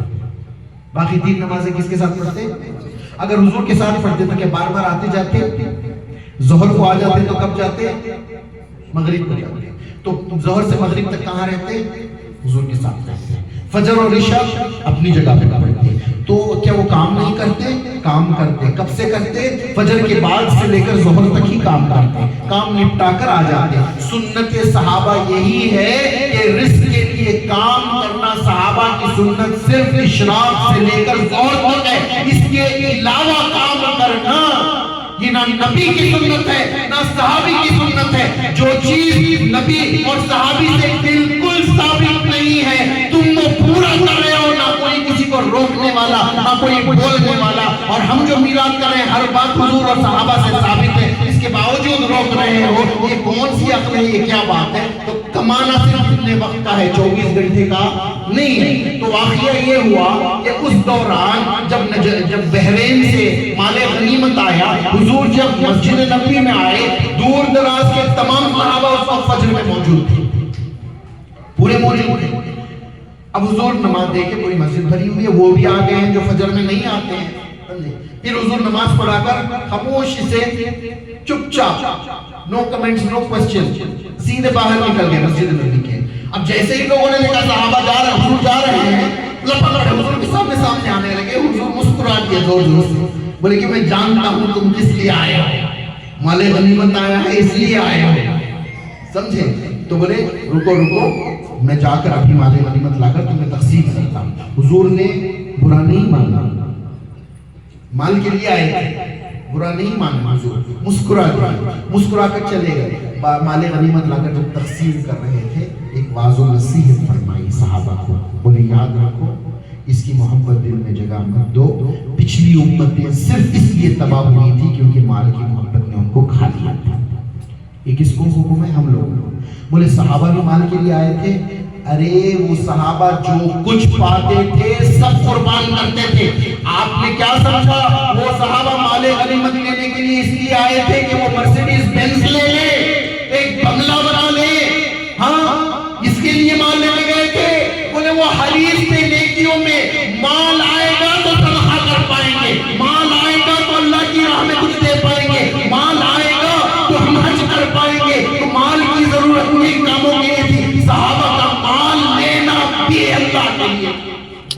ہمارا مال لینا ہمارے لیے ہوتا ہے, ان کا مال لینا بھی اللہ اس کے رسول کے لیے تھا. سمجھ میں آ رہی ہے بات؟ تو بات بتانے کی مال کی محبت سے انسان ختم ہو جاتا ہے اور تمام برائیوں کی جڑ جو ہے وہ دنیا کی محبت ہے, اور دنیا مال کے سوا کچھ نہیں ہے. جو دنیا کو ترک کر دے شیطان اس کو گمراہ کر ہی نہیں سکتا. تو آخری بات یاد رکھ لینا, ان لوگوں سے کہہ دینا جو لوگ میلاد منانے سے منع کرتے ہیں کہ حضور قیامت تک جو ہونے والا ہے اپنی آنکھوں سے دیکھ کر بتا چکے ہیں کہ کیا کیا ہوگا. حضور نے فرمایا میری آنکھیں دیکھ رہی ہیں کہ تم جس طرح یہودی اور نصرانی اپنی عبادت گاہوں کو سجاتے ہیں, سنوارتے ہیں, آراستہ پیراستہ کرتے ہیں, تم بھی ایسا کرو گے. ایسا ہرگز نہ کرنا, ایسا ہرگز نہ کرنا. اگر ایسا کرنے لگ جاؤ گے تو قیامت کا انتظار کرنا. تو مسجدوں کو سجانے سنوارنے سے حضور نے منع فرمایا تھا. جس نگاہ نے آخری زمانے میں مسجدوں کو سجانا سنوارنا جو دیکھ رہی تھی, وہی نگاہ میلاد کے جلوس بھی دیکھ رہی تھی, جلسے بھی دیکھ رہی تھی, لیکن دیکھنے کے باوجود مسجد کی سجاوٹ کرنے سے منع فرمایا, میلاد کی سجاوٹ کرنے سے کبھی منع نہیں فرمایا. تو جس بات پر حضور نے روکا تم اس پر عمل کرتے ہو, جس بات کے لیے حضور نے نہیں روکا اس کو منع کرتے ہو. یہ کون سا دین ہے, یہ کون سی عقیدہ ہے؟ تو پتا چل گیا کہ حضور کی خاموشی, جس بات کو حضور دیکھ کر خاموش بھی رہ گئے, وہ بھی حدیث بنتی ہے, وہ بھی حدیث کی دلیل بنتی ہے. یعنی حضور نے اپنی آنکھوں سے کچھ دیکھا لیکن روکا نہیں, منع نہیں کیا, وہ بات جائز ہو جاتی ہے. تو آپ کو کیا لگتا ہے قیامت تک اور قیامت کے دن اور روز محشر کے مناظر تک حضور نے سب کچھ دیکھ لیا, تو کیا آپ کو کیا لگتا ہے حضور نے میلاد کے جلسے نہیں دیکھے ہوں گے, جلوس نہیں دیکھے ہوں گے, رات کی مجلس نہیں دیکھی ہوگی؟ دیکھنے کے باوجود ایک حدیث نہیں ملتی کہ حضور نے کہا ہو کہ میرا میلاد نہ منانا, یہودی نصارہ کی طرح میرا میلاد نہ منانا, جلوس نہ نکالنا. جب حضور نے دیکھ کر منع نہیں کیا تو یہی اس بات کی دلیل ہے کہ حدیث ہے کہ میلاد منانا چاہیے. سبحان اللہ, سبحان اللہ, تو سبحان بس یہ خوش قسمتی ہمارے ذہن میں آئی, اس پر رب ذوالجلال کا اربوں کروڑوں کروڑوں اس پر شکر ہے. اللہ تعالیٰ ہماری مثال کے مطابق ہم نے اس کے حبیب کے میلاد کا دن منایا, اس کے اظہار کا دن منایا. وہ اپنی شان کے مطابق اللہ ہم پر فضل و کرم فرما کر ہمارے اہل و عیال جتنے یہاں بیٹھے ہوئے ہیں, ہمارے اقارب و احبا کے گناہوں کو نہ صرف بخش دے, ان گناہوں کو نیکیوں میں بھی تبدیل کر دے. اللہ ہم سب کو توبۃ النصوح عطا فرما دے, ہماری مشکلات کو حل فرما دے. جس لمحے یہ لمحے اس کے اور اس کے حبیب کی خاطر ہم نے خوشیاں منائی ہیں, اللہ تعالیٰ ان خوشیوں کو دوام عطا فرما دے. ہم نے اس کے اور اس کے حبیب کی خاطر خرچ کیا ہے اور اس جگہ کو سجایا ہے, اس جگہ کو نورانی بنایا ہے. اللہ اس کے دوپہر ہماری قبروں کو سجا دے, ہماری قبروں کو روشن کر دے. جس طرح سے پرسکون ہو کر ہم یہاں پر اللہ اس کے رسول کے لیے بیٹھے ہوئے, اللہ روزے محشر اسی طرح خوشیوں کے ساتھ روزے محشر اپنے عرش کے سائے میں ہمیں جمع کر دے. جس طرح سے خوشیوں سے ہم چل کر یہاں تک آئے ہیں, اسی طرح سے خوشیوں کے ساتھ جنت میں داخل ہونا نصیب فرما دے. وآخر دعوانا الحمدللہ.